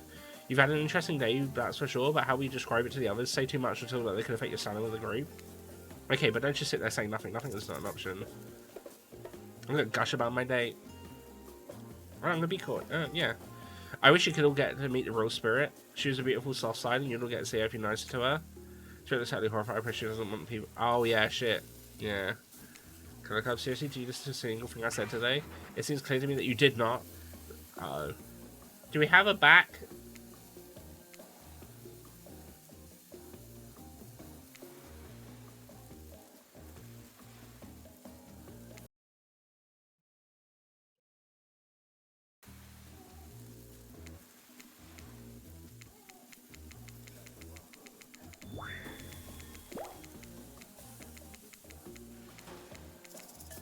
Decoy. It wasn't really a date, more like two people avoiding everyone else while being alone and doing everything close proximity to each other. That's exactly right. Couldn't have said it better.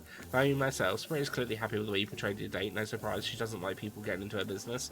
Dwight and Claudette bring out dinner. Everyone eats in silence. No one trusts anyone now, and they're all very tired. Oh wait, no, sorry. That's a dreary supernatural horror thriller set in Antarctica.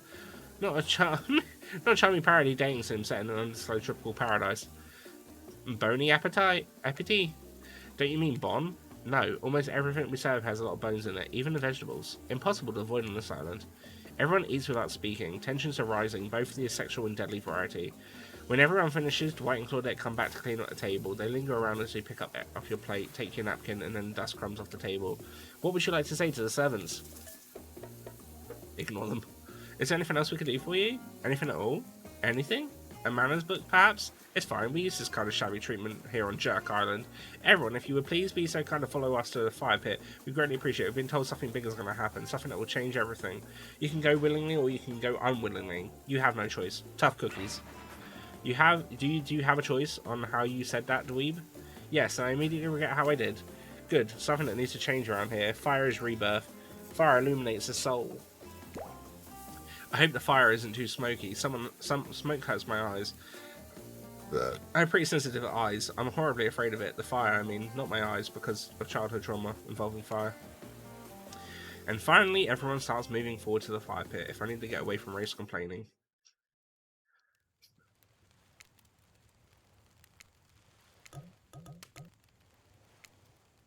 You take a seat on a comfortable log, feeling the fire's heat against your skin, and wait for other killers to take their place, wondering who will want to tell a story this time. Will narrator tell a story? I bet they've got a stunningly creative mind. Hey, you think, are they allowed to simply place thoughts in minds like this? Doesn't seem fair. Everyone makes their way, but something unexpected happens. Nothing happens. Something almost always seems to happen here, so nothing is probably not a great sign. Oh, cool, and now everyone is looking at you. So, you know, do something. Should I pick someone to tell a story or play charades? Boggle? Well, we were actually thinking, why don't you tell us a story? Rafe points his spine and the skull staff thingamajig at you. You duck out of the way. Who knows what that thing could do? Probably shoot lasers. Try not to bore us. We're just very interested in you. Don't speak for me, Huntress. Now you can't tell if you're warm from the fire or your nerves are heating up. I know that the fire is right here, but maybe if we stop talking about it all the time, we can start pretending it's not here and doesn't, you know, threaten to burn us all alive. He's not supposed to hear me. Get out of here, Rafe. Panda was about to make an important decision about telling a story or not. Alright, I'll tell a story. Sure, I'm game to tell a story. I hope it's a mystery. Okay, so what type of story do you want to tell?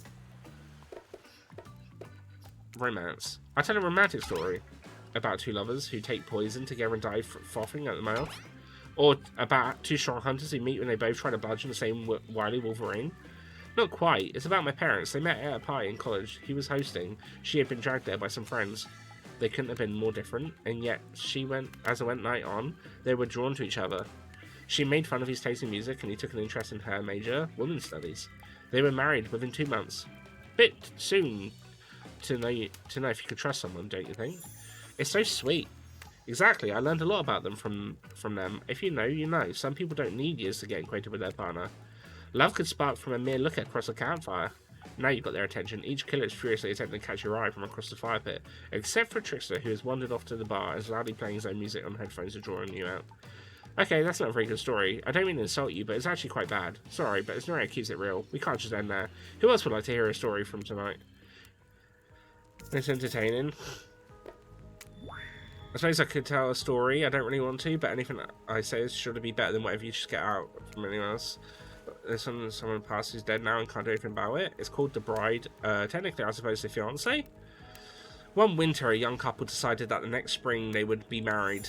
The two were madly in love and would not wait for the snow to melt so they could join in matrimony and untie their souls for eternity. Per the last bridal trends, they decided to have their wedding ceremony at the edge of the woods in a beautiful shabby chick farmhouse. Together they spent months planning the details of their wedding. The two created invitations, figured out seating arrangements, and tasted 100 cakes before settling on the perfect one.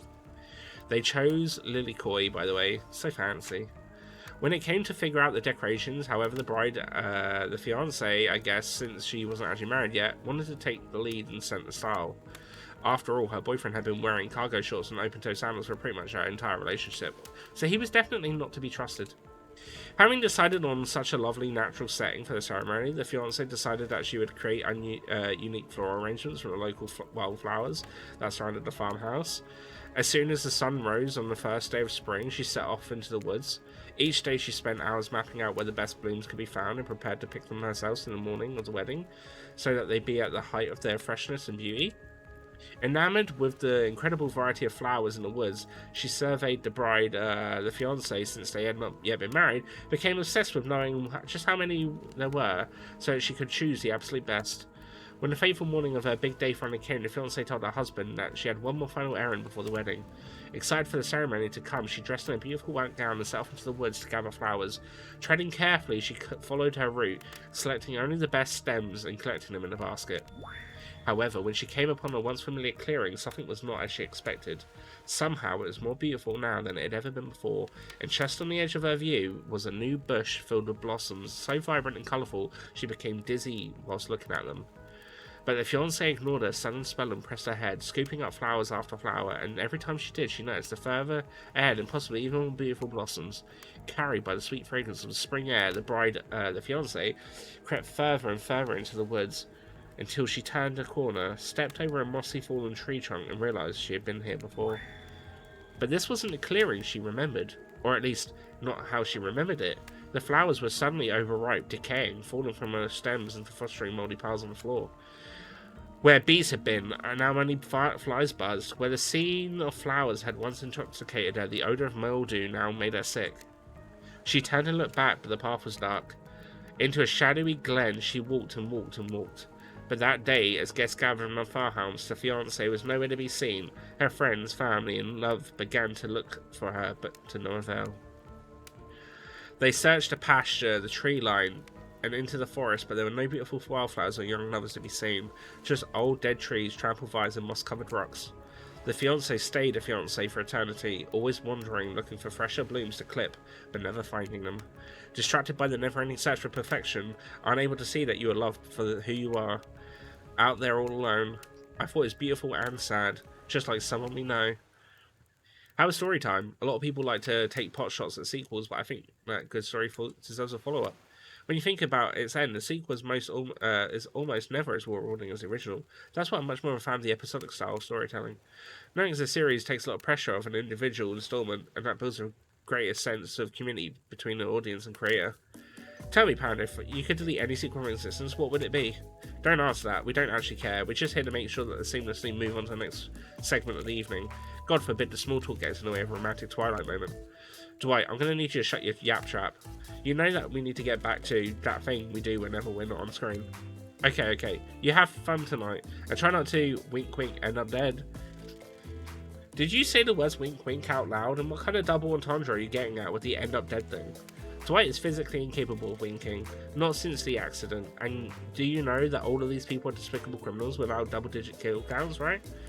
Well, except for Spirit, she really doesn't belong here. She's strictly a victim, not a perpetrator. No wonder she's pissed. Did I hear somebody trash-talking Spirit? Deal me in.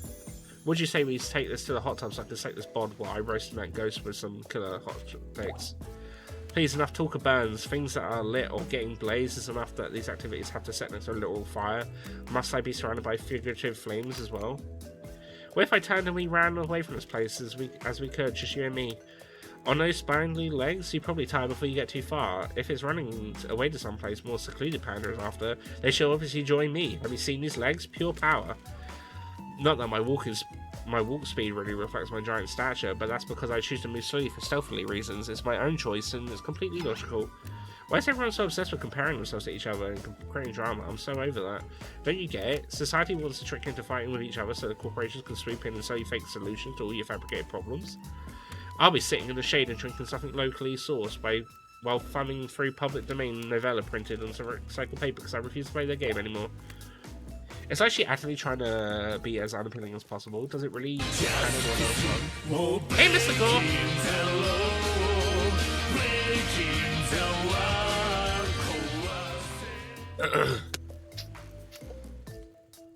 Hello. Despite Trapper's insatiable appetite, seems he's happening along with the intention of everyone else to store on you for the moment. If you could, I don't know, just pick one of us. Maybe we could all move on with our lives, or you could, some special projects we might have going. Who will it be? Who will you head off for the evening activity? I'm just saying, you may not get chances to date around like this before your time with Melanie to close. And no, I'm not satisfied with that name either, but this streaming reality TV dating show boom happening is pretty much all that was taken. Which colour would you pick? And yes, we're back to excluding tricks because that guy. That one. Spirit? Oh, you picked me? Yay. Sorry, that was really me. I despise phoniness, so I should be honest with you. You make for interesting company. I love the idea of winning over those killers at all costs, even when I hate the game and the prize, but I had a long day. Floating, subverting the expectations, grinding my teeth as I imagine sweet revenge. It takes a lot out of me.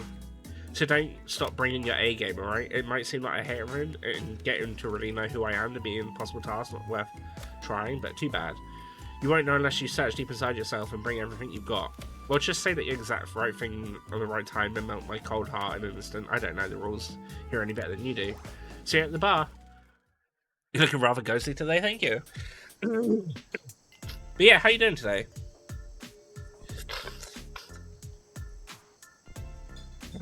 Right. Fight a squid? Yeah, who the fuck's fighting a squid? You arrive at a bar to find Dwight and Claudette both holding cocktail shakers surrounded by a bevy of bottles for assorted boozers. Who's ready to get wasted? As you know, I don't drink, so not for me, unless you mean wasted as in killed, in which case, Dad, if you're not, out here somewhere, I will find you and waste you for what you've done to me. You really don't drink ever? Is that like because it will just fall out of a hole in your stomach, or...? I don't drink alcohol because alcohol is poison of the body and mind, and I don't need to act like a fool to have a good time. True. Yeah, face paint didn't go well. It's still good, it's alright though, it's funny. Alright, thank you, busy day, but last day of work for a little while. Ooh, have you got another break? Yeah, I'm not too bad, not too bad. Tomorrow is my last day at work, and then I got my 2 weeks off, so I'm very much happy. Then why did you choose a mixology lesson as your romantic nighttime activity?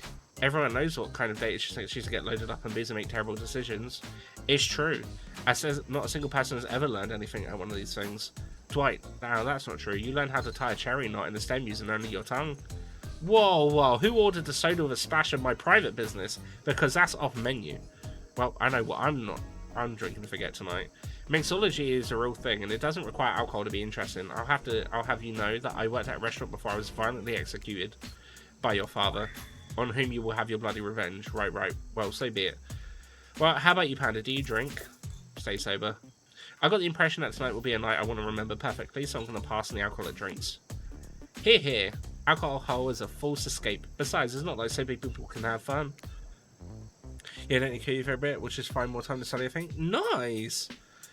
You watch Spirit as she picks up a plump cherry and roughly stabs a little plastic sword for it. Cherry juice splatters everywhere and there's a little fruity guts flop out of the Spirit's lap. Oopsie! One of those upsides are wearing black, it hardly shows stains. How are you seeing? Oh, wouldn't you like to know? No takesy backsies. So lovebirds, what drink shall we make?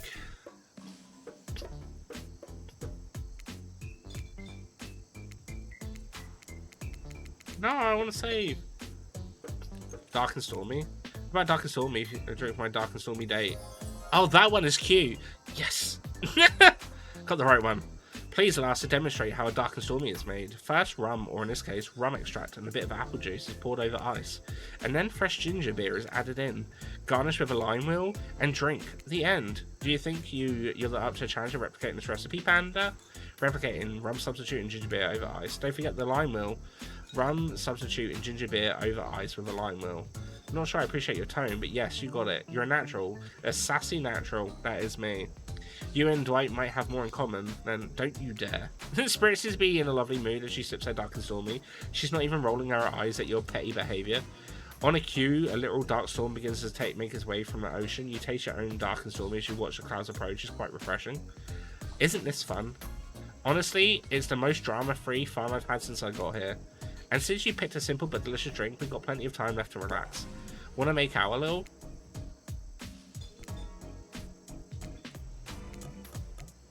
Just in case. You breathe in a sip of your drink and immediately begin coughing before you can get a yes out. Lightning strikes a palm tree on the beach and immediately starts a fire. The activity ends abruptly as Claudette and Dwight... No! No! Bastards! The gang's all together again on the volleyball court. Seems only like yesterday you were sitting on the sidelines watching everyone get sweaty. That's because it was. Oi, feels like I've been here longer than it actually is. It's so late that the sun is already beginning to rise. Better get this over with quickly so that you can get some beauty rest.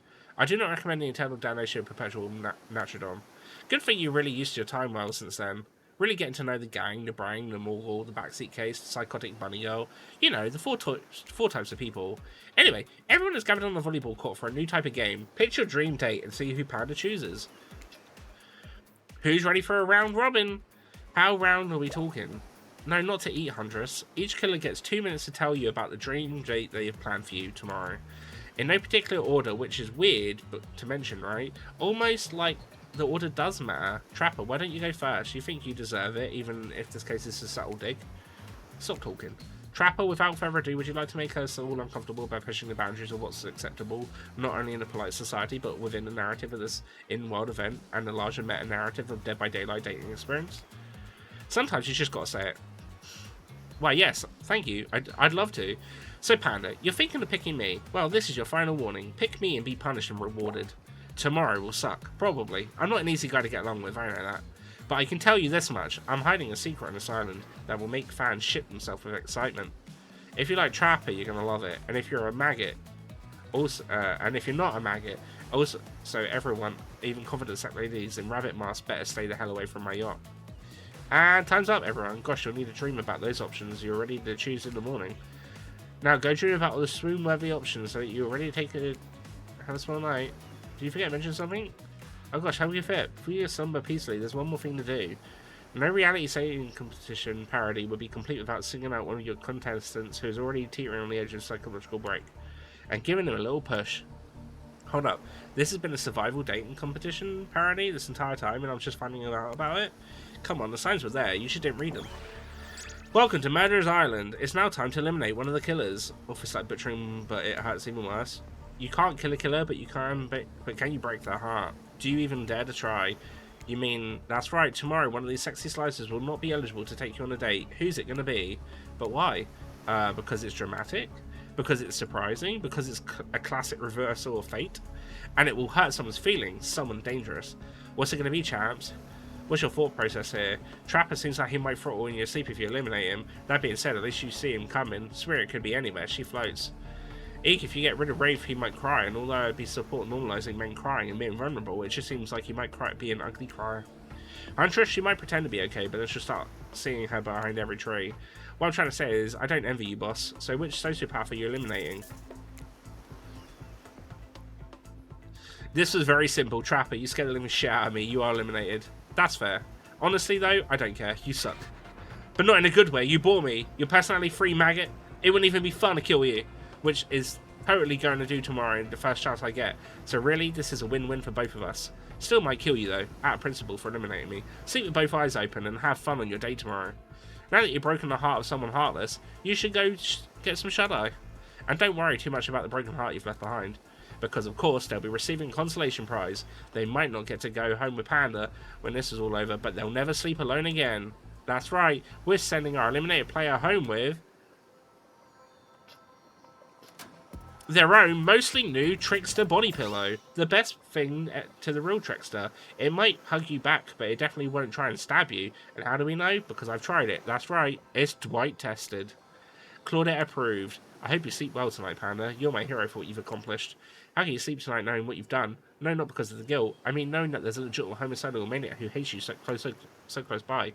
How can you sleep tonight knowing what you'll do tomorrow? I don't know how you'll do it, but you better go before Dwight and Claudette come back and put you to sleep themselves. You know those two schedule. Man, I need a fucking drink.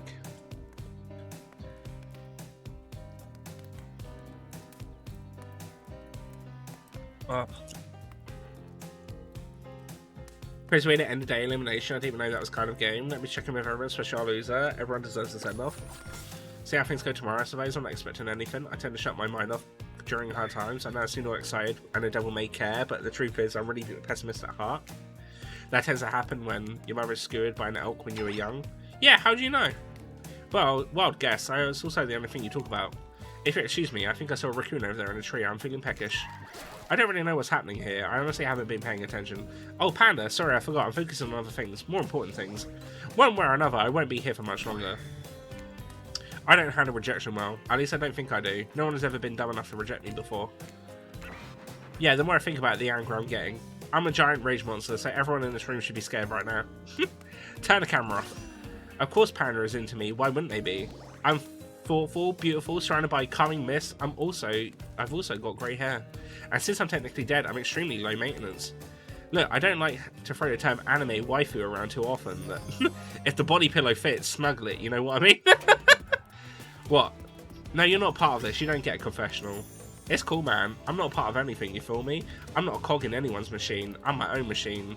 This whole thing is pretty cute, though. Charmingly low budget, old school marketing vibes, not gonna lie. Kinda wish I wasn't so busy right now. I'd definitely be down with the reality show style dating competition with survival elements.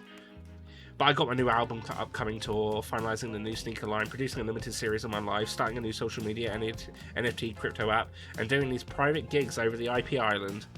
My dudes, you gotta come check out IP Island. It's dope. It's where the real killers are hanging out. Fully licensed, no legal drama, lawyers. Take a hike. I'm gonna tell everyone that Trickster said that about them. Don't worry. I'm talking about your favourite established characters from all over pop culture, seen this island. Hell, you probably can't even mention them like Goat. Don't you say it. Look, we get it. You're very popular and in demand, but we have a game to get back to, and I don't want to get sued. Ghostface. Come on! Whatever, I don't care. I'm the Trickster. See you around, Panda. You too, narrator. I have a name, you know. You do? Yes! Seriously, they do not pay me enough to deal with you people. Is it my turn? What? No! No, it's not your turn! You're a sentient water. How are you even sitting in that chair? What's a chair? That's the thing that's getting all wet. Now it's gonna smell like mildew. Okay, rude. Fine, let's just get this over with. It's your turn, Ocean. Do your check-in. Check-in? I was just looking for the bathroom. Bathroom? Are you serious? It's down the hall to the left. It's okay. Never mind. Never mind? What does that mean? No, not you two. This wasn't meant to be a confessional time for literally every character in this game. It's okay, we don't have to confess anything. We've just been working our asses off for 2 days straight and wanted to sit down somewhere. The chair is wet. I think it's the Ocean just peed on it. How is that pot? You know what? I don't care. You two are looking pretty pleased with yourself. I've got something to confess. Oh great, what's it going to be? You ate glue in the 2nd grade? You cheated on the algebra test once? Watching Trapper get eliminated was the first time in sounding a spiral staircase of pain that is, in my life I felt even a mediocre of joy. Every minute that I'm alive is a nightmare. This place, the sun, sweat, sugary drinks. It sounds fun for a long weekend, but for an eternity? The unrelenting rhythm of crashing waves and whirling seagulls is like crescending songs of evil that make me question the very foundation of the universe. Why am I here? Why are any of us here? What kind of sentient being would do this? Please erase me from existence. Make it so that I was never born. Pull the plug on this experiment and let my soul be free. And please, please get me out of this polo shirt. Okay, let's get you to bed, buddy. I don't want to go to bed. Going to bed means eventually I'll have to wake up. Yikes. Huh, that was a weird way to end. Oh well, what are you going to do? You let the camera roll long enough, someone's bound to say something crazy. Anyway, seems like everyone's had their shot to annoy me tonight, so hit the hay and get some rest. Tomorrow's going to be a doozy. I really should be ending right about now. How long is this game?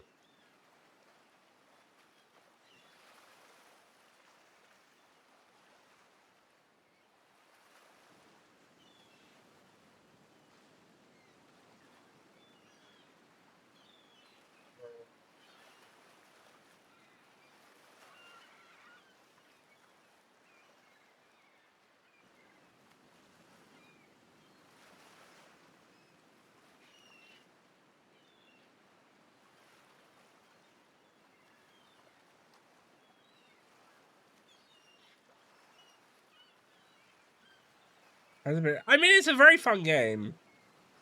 It's a very fun game. It's random as fuck, but it just kind of fits.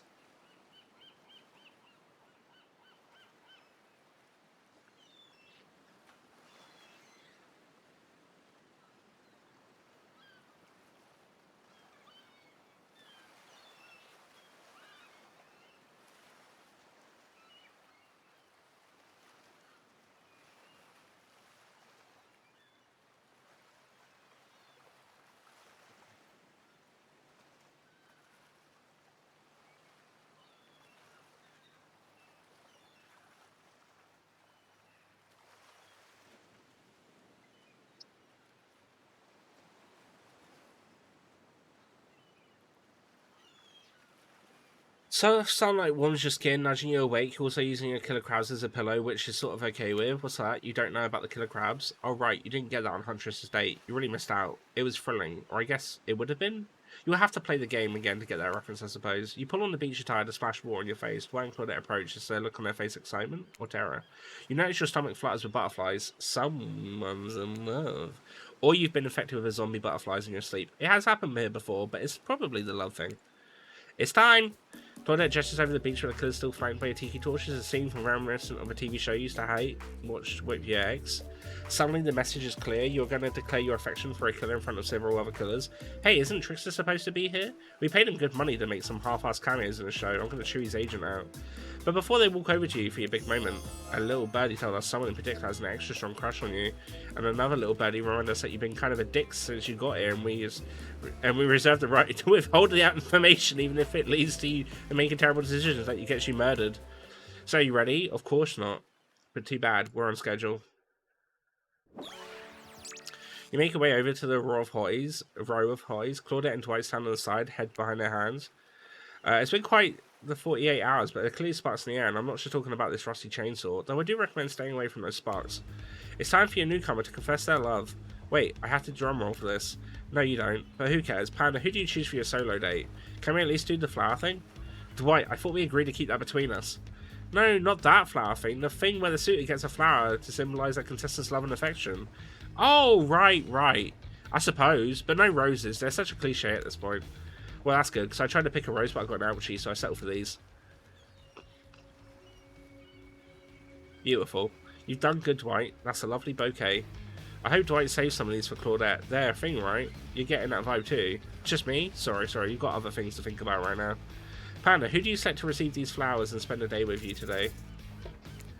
You approach Spirit, peering below the brim of her impressively large hat into her haunting eyes. Spirit, since I met you, I've been enchanted by your presence. You challenged me to be a better person, resisted the urge to show me the sharp edge of your katana. For that, I thank you.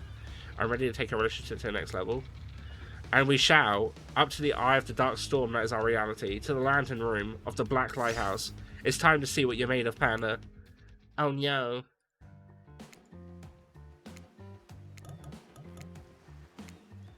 I thought it might be nice to start the day on Trapper's yacht before we head up to the Black Lighthouse.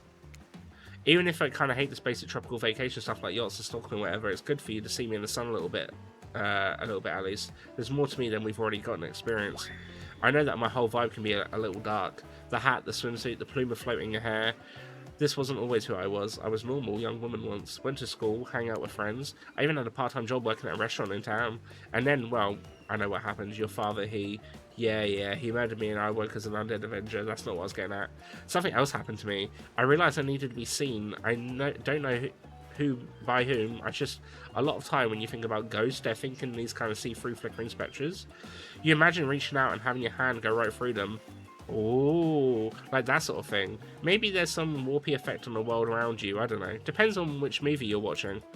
But when I died, well, I dare you to try and reach your hand through me. Not really, that's not an invitation, it's rhetorical. Why did I end up this way? Who brought me back to this island? Who knows? I sure don't. I got my ideas, but I'm not exactly out here digging around in the caves and dusting off antiques and trying to find clues and analyse their meanings. I do want to take this experience seriously though. I want to give the process a chance. It may be a dumb process, but one that I have extremely little respect for as a person. But you just woke up on the beach with no memory of who you are and where you came from, and rather than freak out and simply try and swim away, you're giving this a chance. I actually didn't know that swimming away was an option. It's not. However, the fact that you never even tried, I think that means you've got courage, or an open mind, or I don't know, maybe you just stuck around because you like someone you met here. Maybe. While the two of you were getting all deep in philosophical flirty, the yacht pulled up to the shore next to a Black Lighthouse. Last stop, everybody off. There were other stops? Oh no, not this trip. Of your life. Spirit rolls her eyes loose for the shore. I'm just messing with you. This was the only stop. Nobody is looking out for our fun, so we have to make it for ourselves. But no, there are no other stops. Seriously, go. Race you to the poop deck, Dwight. This ship doesn't even have a poop deck.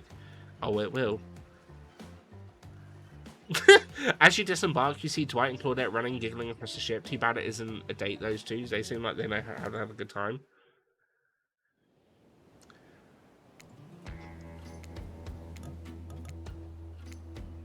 You arrive at the beach in the majestic Black Lighthouse. This imposing form towers above you.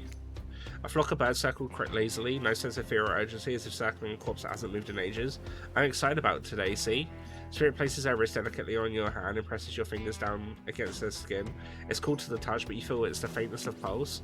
My blood is absolutely pumping. So, what happens now? Now I show you something that no one has ever seen up close before. Well, no one who has lived to tell about it. We're going there. Spirit points up to the top of the lighthouse, all amongst the circling birds. What's actually up there? Have you seen it? Hey y'all, how's everyone doing today? Oh, fuck off, Rave. Seem to be chipper today. Something strange is definitely going on in the sky. Well, something else strange. Something different than what's usually going on. Rafe takes a deep breath, sucking in the ocean air like the greatest air that's ever been sucked. Panda, thank you. Thank you for choosing someone or anyone else to go on a date with today. Alone again forever. This is what it was meant to be. I feel alive. Are you done? We're kind of, on a date that you just mentioned. I'm glad you're feeling better, Rafe, but like you said, we're in the middle of something. You mind? Oh, right. So what you doing? Heading up to the other lighthouse? I love it up there. You can really see the whole island from up there. In fact, Spirit, I thought you said no one had been up there and lived to tell about it. This is exactly like talking about it. Technically, I don't think Rafe counts as being alive. I mean, I don't maintain a cannon, but Spirit raves her arm in front of Rafe's head to toe, and if he's not dead now, he's gonna be when I punish him for interrupting our date. Hey now, we can solve our problems without hair floating up into the menacing shapes.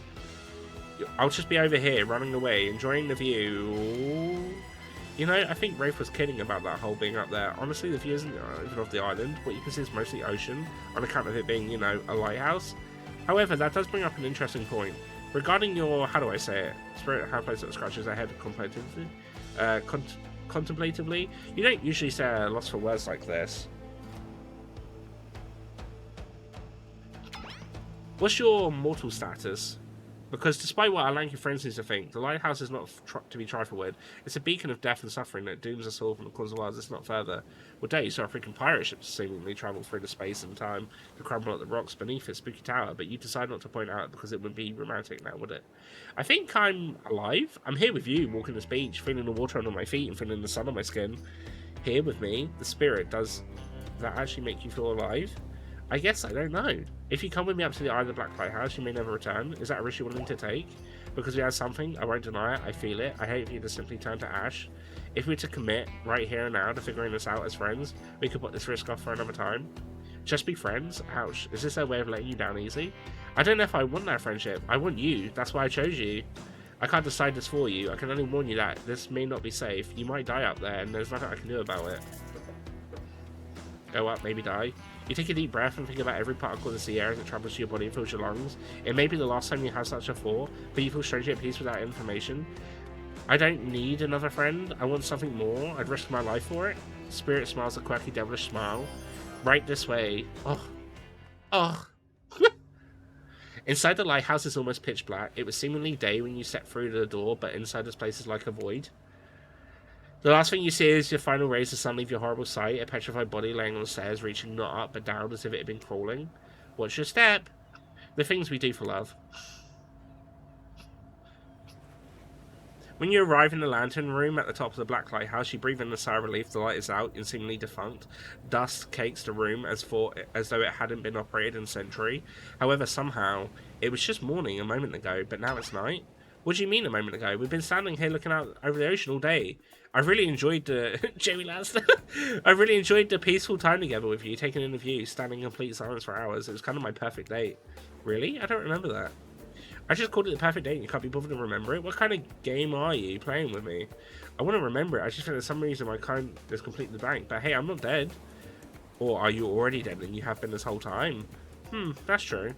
Maybe we'll never know. It doesn't look like the light is working. Even turn off the light has power to it.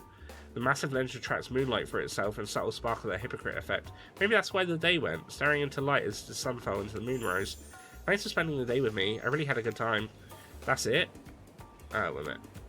I feel like we're going to have to make some weird choices. Don't get me wrong, this is really cool and all. I guess I don't know what I expected. I suppose if you thought we would walk into our desk and nothing happened, it might feel a bit anticlimactic. Sorry, anyhow, it's time to go. Here, let me just flip on the light for the staircase so it gets easier to go down. The stairs still looks pretty dark. Maybe it... Spirit is interrupted by a strange hum, and then it becomes frighteningly clear to you that the switch wasn't for the stairs, it was for the main lantern. A lantern that is now beginning to power up. The faintest smell of burning begins to retch up your nose. Oopsie! Looks like maybe that switch wasn't for the stair lights at all. Now we see who's really alive and who's really dead, I suppose. It was bound to happen sooner or later. You slam your eyes closed, hoping that somehow not looking at the light itself will protect you. Not sure if I see the logic in that, but if it is magic, it kind of defies logic. I want to see it, but well, I'm a little scared. Don't look directly at the light. Open your eyes and look at me, and I'll keep you safe. Ready. Perfect. Jet.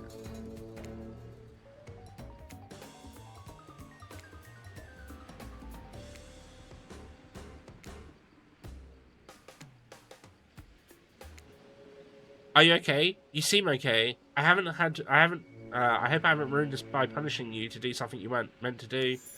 You were so brave, maybe not so coordinated, but certainly brave. I'm so lucky you put yourself through this for me. It shows you that you're real. Despite your attempt to resist it, the incredible force of energy from the Black Lighthouse Lantern eye refuses to subside. No, it cannot be ignored, and it doesn't matter if you look directly at it or not. In the end, it was just a trivial game. This is real life and real magic. You stare at it now and its power penetrates your mind. Hey, been a while. How are things? Doing good? Feeling more dead or more alive? Yeah, love will do that to a person. Don't worry, it'll make sense soon. You wait to hear Spirit's muffled voice. You've got a terrible taste in your mouth, like burnt hair. The air feels damp and smells like ash. It takes time for the sound to clear up, but eventually Spirit's words start to make sense to you. However, it's clear she's talking to someone else, not to you.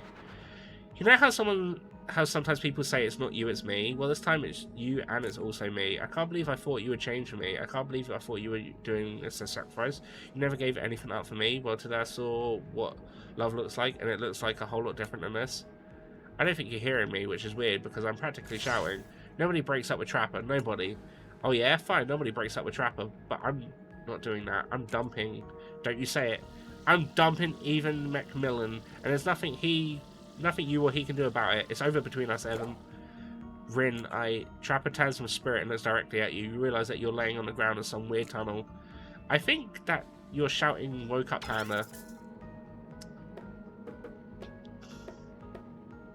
Stay quiet. Say something. I'm sorry, I think I interrupted something very personal and also quite scary.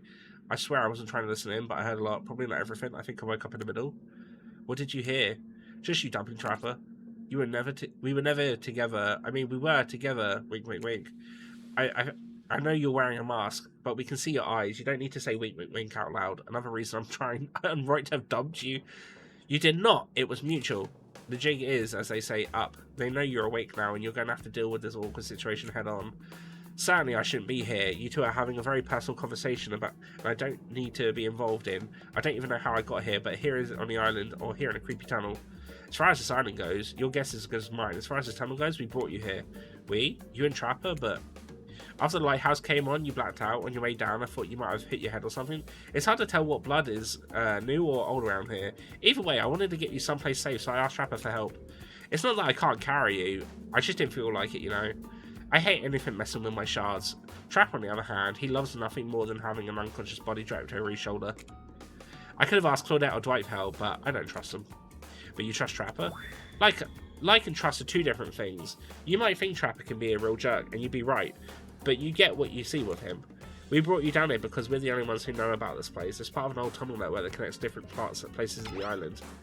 What's up, guys? Talking island mysteries? My favourite topic. I was just here in the neighbourhood, so I thought I'd pop in. Trapper, you said this place was private.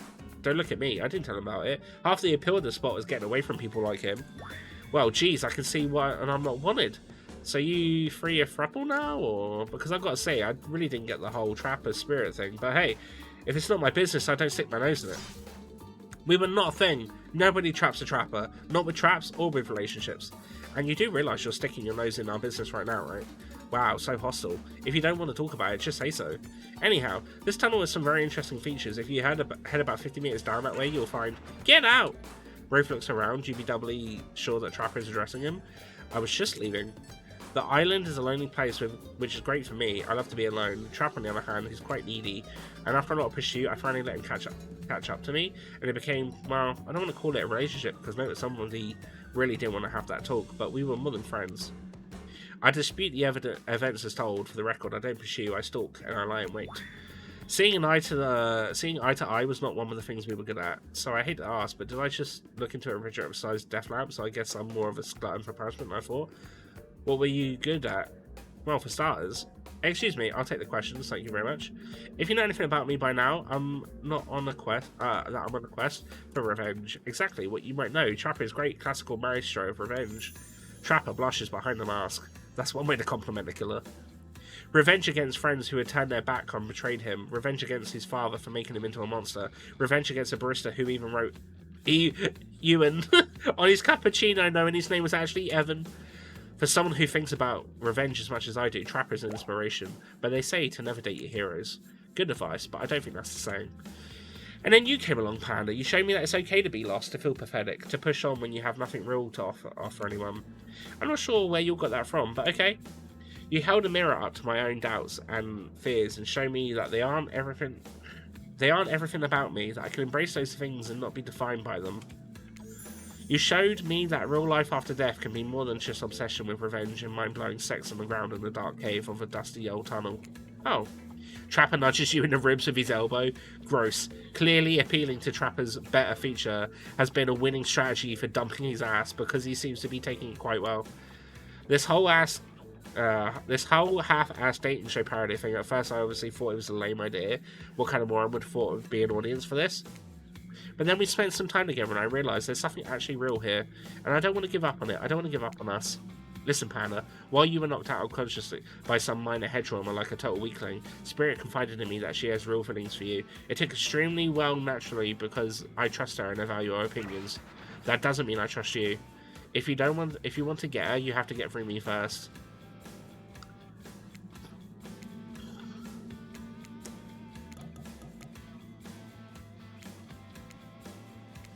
By passing Trapper's Test TM, coming to Behavior TV, Sundays at 8 PM. Welcome to Trapper's Test. Answer my questions correctly or die by my blade. Question 1. What is Spirit's real name? The one given to her by a murderous father, and it's her real friends call her Rin. Oh, you got that one. Don't celebrate yet. Question 2. What lives inside Spirit? A dragon? Sure, everyone knows that. They won't all be this easy. Question 3. Where did Spirit work back when she was a normal college girl and she half bent at revenge? A restaurant? I know. To think I would date a waitress. I don't tell my father I ever mingled with the help like that. He'd be so disappointed in me. Question 4. What's Spirit's favourite colour?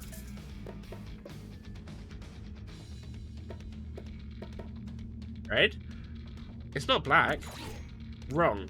This is one you should have got. Like, it's just appealing to me. You know what happens when you get a question wrong to a Trapper Test? Shame's for playing. Wait, what? Really?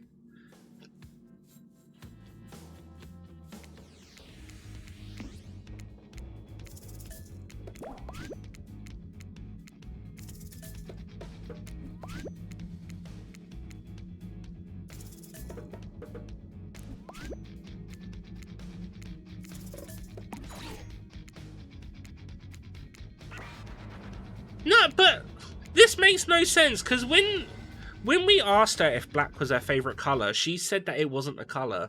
So why would their question be correct then about that?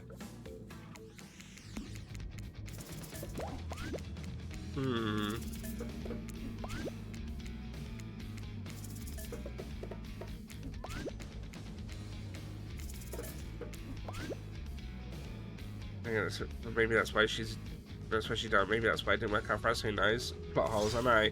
The final question, you got this, Panda. According to Spirit, what's worse than being dead?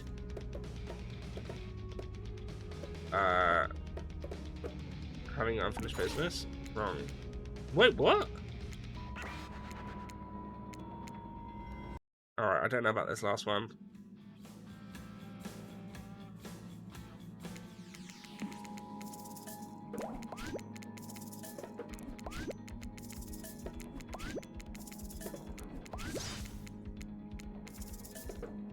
See who you are. There you go.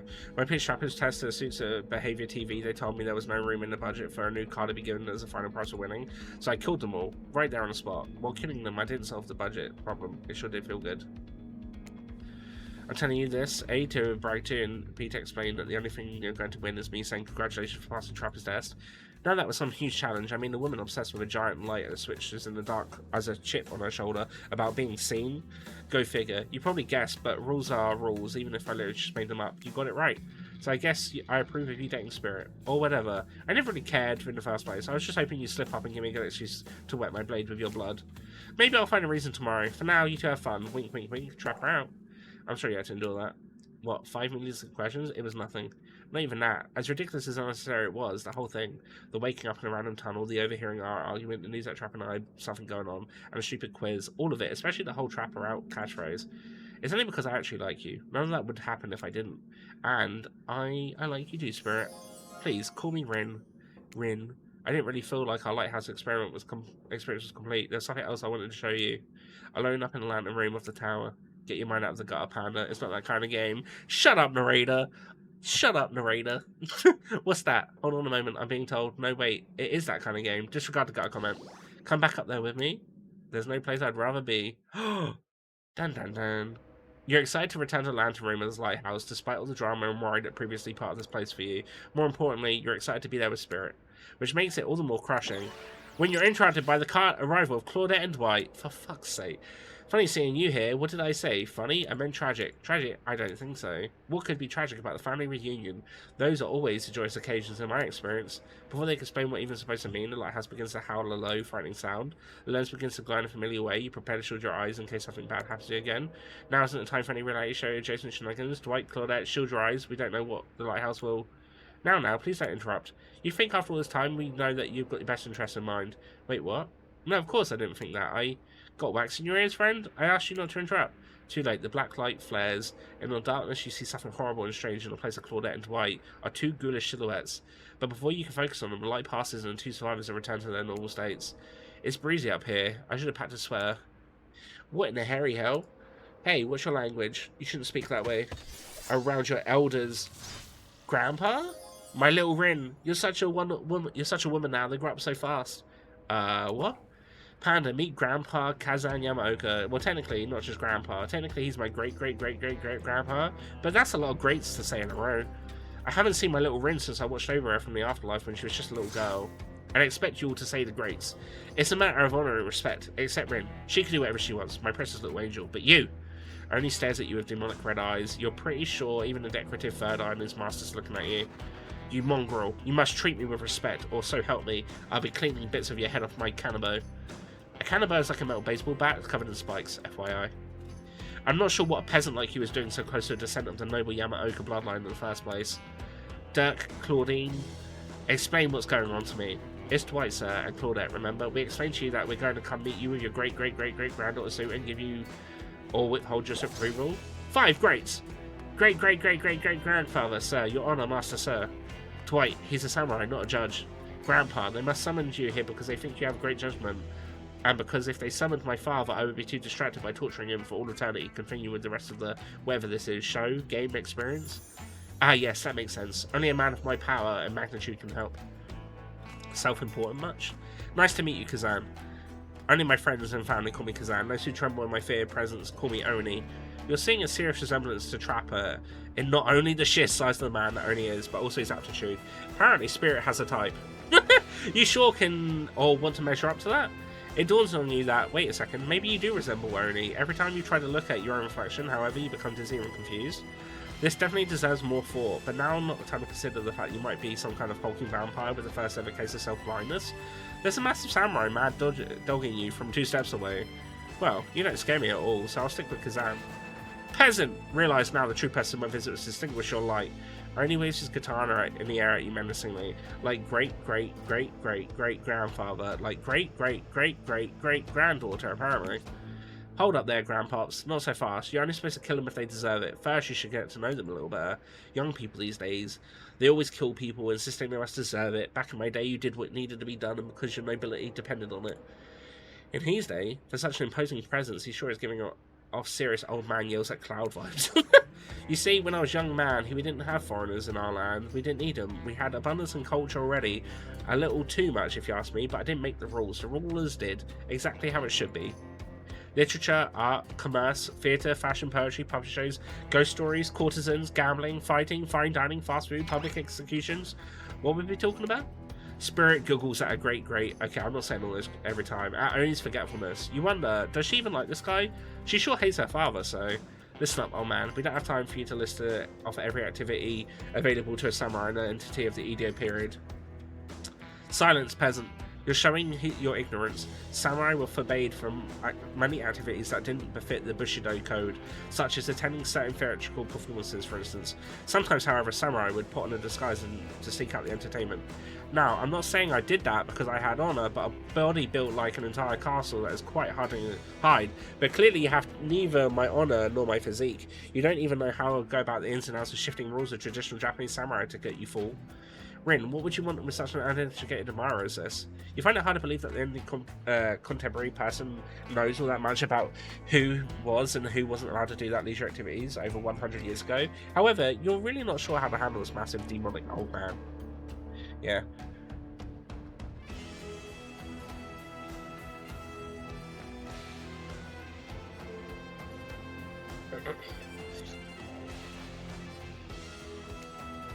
Oh wait, I get it, sweet Rin, my beautiful descendant. You've invited me here to do what you're too kind to do.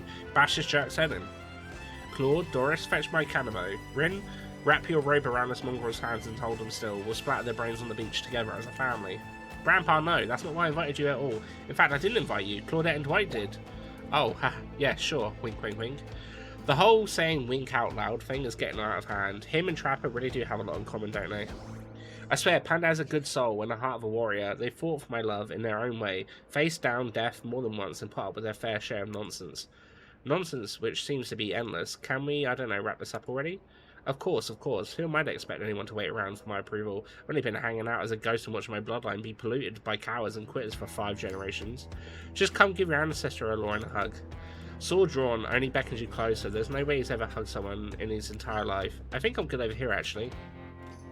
Rin, now, push them over my way, I'll split them in half. The sacrifice of this usurper of the Yamaoka bloodline will surely bring us back to life and set us back on the course of honour. You're so silly, Grandpa. We both know that only one sacrifice can get our family back on track. Revenge on my father, your great-great-great-great-grandson, traitor to the Yamaoka lane. The lust for violence in your voice, it fills me with cheer. I'll never forget who I am. I suppose if this is the person you want to be with, to go on your journey of bloody revenge with, I should trust your judgment. The strength inside you blooms from the same cherry tree that was planted centuries ago by our shared ancestor. And if Panda ever treats me poorly, you have my word, and on our family's honour, I will wield my katana and gut them like a fish. A tear rolls down from behind Oni's demonic face. Oh, Mask, you sure don't want to marry into this? And a last word of advice, my dear girl. The father stuff, don't forget it, but maybe stop focusing so specifically on observing it. What he did was awful, but it was already done. Do something for yourself now. Just my 2 cents. Be well, Rin. I will see you again soon. Now let's go, servants. Clinton, Danny, return to me to the stables. I assume my dragon has been fed and tended to. Yes, sure. I swear this is still better than dealing with Trapper's dad. I'm sorry if I was disrespectful of your great-great-great-great-grandfather. He seemed like a very special man. I realise I will never measure up to someone like that, a warrior with a hell of fashion sense. I mean, that mask. Don't worry, I would never expect you to, or want you to really. If all I wanted was the biggest brute alive, I'd be down in Trapper's cave right now, and avoiding his vintage bear traps.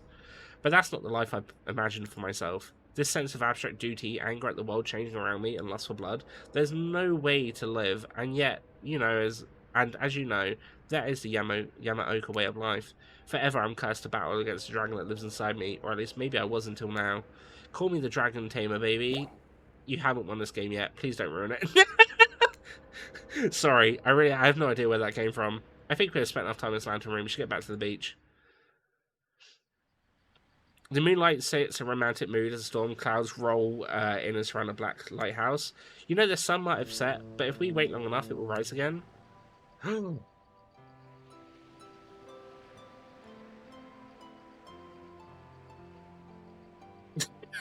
Spirit removes her sheer robe, showing you the strappy black bikini. Her pale skin glows under the light of the moon. Maybe you could help me get a head start on applying tomorrow's sunscreen. Again? I mean, yes, of course. Last time was, well, I definitely felt more connected to you afterwards. Need that as a skin? You can get her outfit with the robe as a skin on DVD. I have it. To be totally real with you, I kind of just asked you as a goof, but I really enjoyed it. I swear, though, if you tell anyone about this, I will not be labelled a foot freak. Not that there is anything wrong with feet. It's just that something about that kind of attention really gets people talking. Steady, steady. Oh my god. Yes! Almost. Almost. No shit. Close. This is... Yes! There we go. Fuck.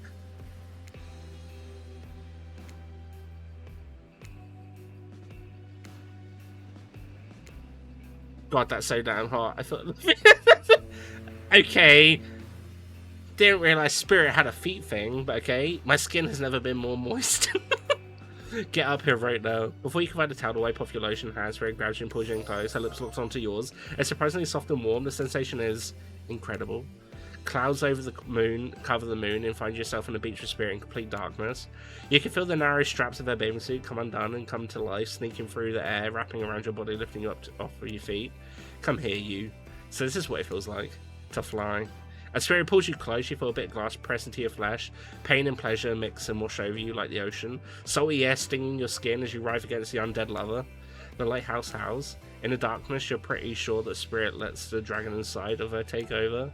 If it kills you, you're sure it will have all been worth it. The clouds part, and just as you manage to pull yourself exhausted away from the Spirit. A chunk of broken glass is lodged in your shoulder. When you pluck it from your skin, it drips blood. Sorry, I think that got stuck to me when I was having the best night of my life. Spirit drags her fingertips over the sharp end of the glass. Keep it, consider it a memento. I've got plenty more where it came from. Did we win? Back on the beach, the other killers roll their eyes and shout at Spirit, doing the couples thing where you walk with your hands in each other's back pockets. You know it's obnoxious, but love will do that to a person. Last day, you beautiful piece of meat. You've done so well. We're almost at the finish line. You didn't think I brought you all this way without a plan, did you? What kind of sinister body of saltwater do you think I am? Panda, Spirit, welcome back. Since you're both still alive, we can assume you had a good time. You point to the many open wounds on your body, complete with bits of sand and dirt stuck in them. Yeah, you can say that. I think some of those might be infected. You should really get them checked out.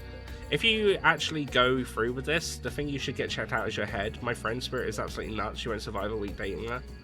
Didn't you just give us your blessing like 3 scenes ago? You might think that she's all sad and introspective, but the truth is she's a demon hell-bent on revenge who will ultimately stop at nothing to satisfy the loss of her death that courses through her veins. I can't get her out of my mind. Duh, I know all of that, and I think it's hot. She's the goth girlfriend of my dreams, and you're just jealous you lost her, so you're trying to run me out of town. Well, guess what? I'm not scared of you. I'm with Rin now, and she's got my back. Literally, carved her name in it with a piece of broken glass. Thank God it was only 3 letters long. Alright, we get it. Everyone's super tough. All you can do is kill, no matter what. But we got a show to finish, and that is and this is the finale. So we need you to hold on for just a moment longer. After all, that was the point of this whole experience, to give the event the most demented killers a chance at finding love.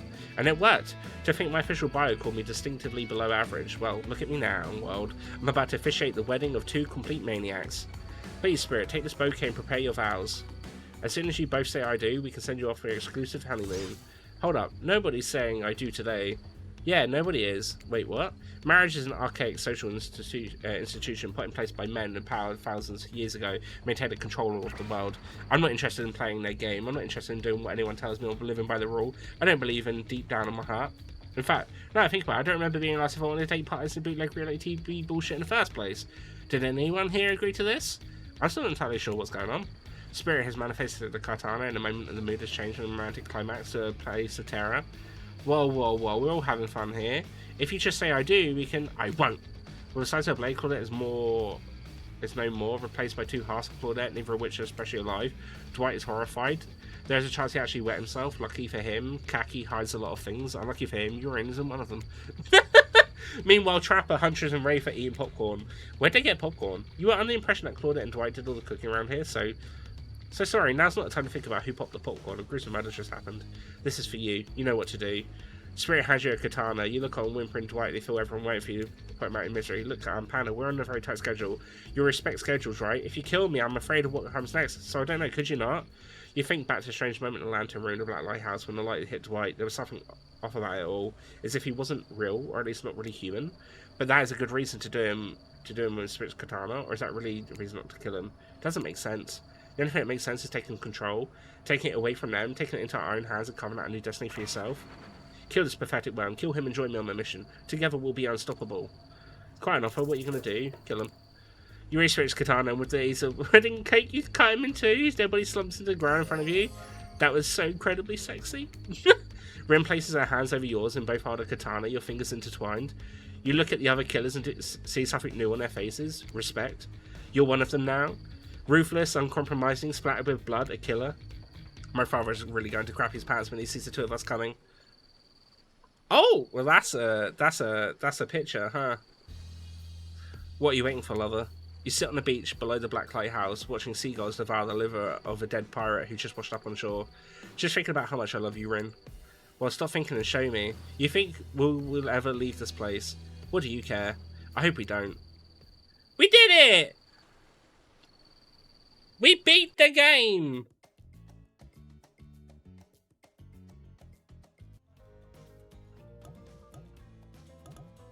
Cool.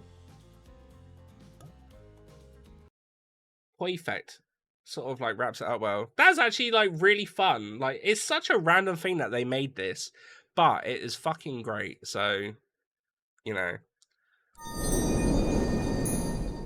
Move on to the screen, you can sort of see me more. I don't know why I done a fucking dark bit around my eyes, like, so big. So fucking weird. It was brought into, yeah, it's so random. The first, yeah, but you know what? Dig it. I dig it. A little part of me, I keep like looking, and I'm like, why do I feel like I've badly done like Robert Pattinson's Batman?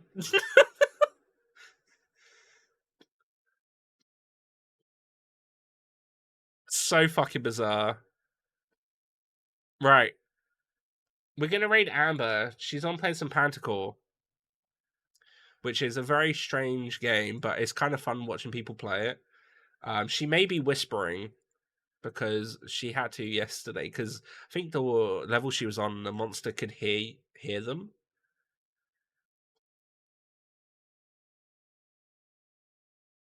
But yeah, we'll send the love over. But yeah, hopefully everyone enjoyed today's Halloweeny stream.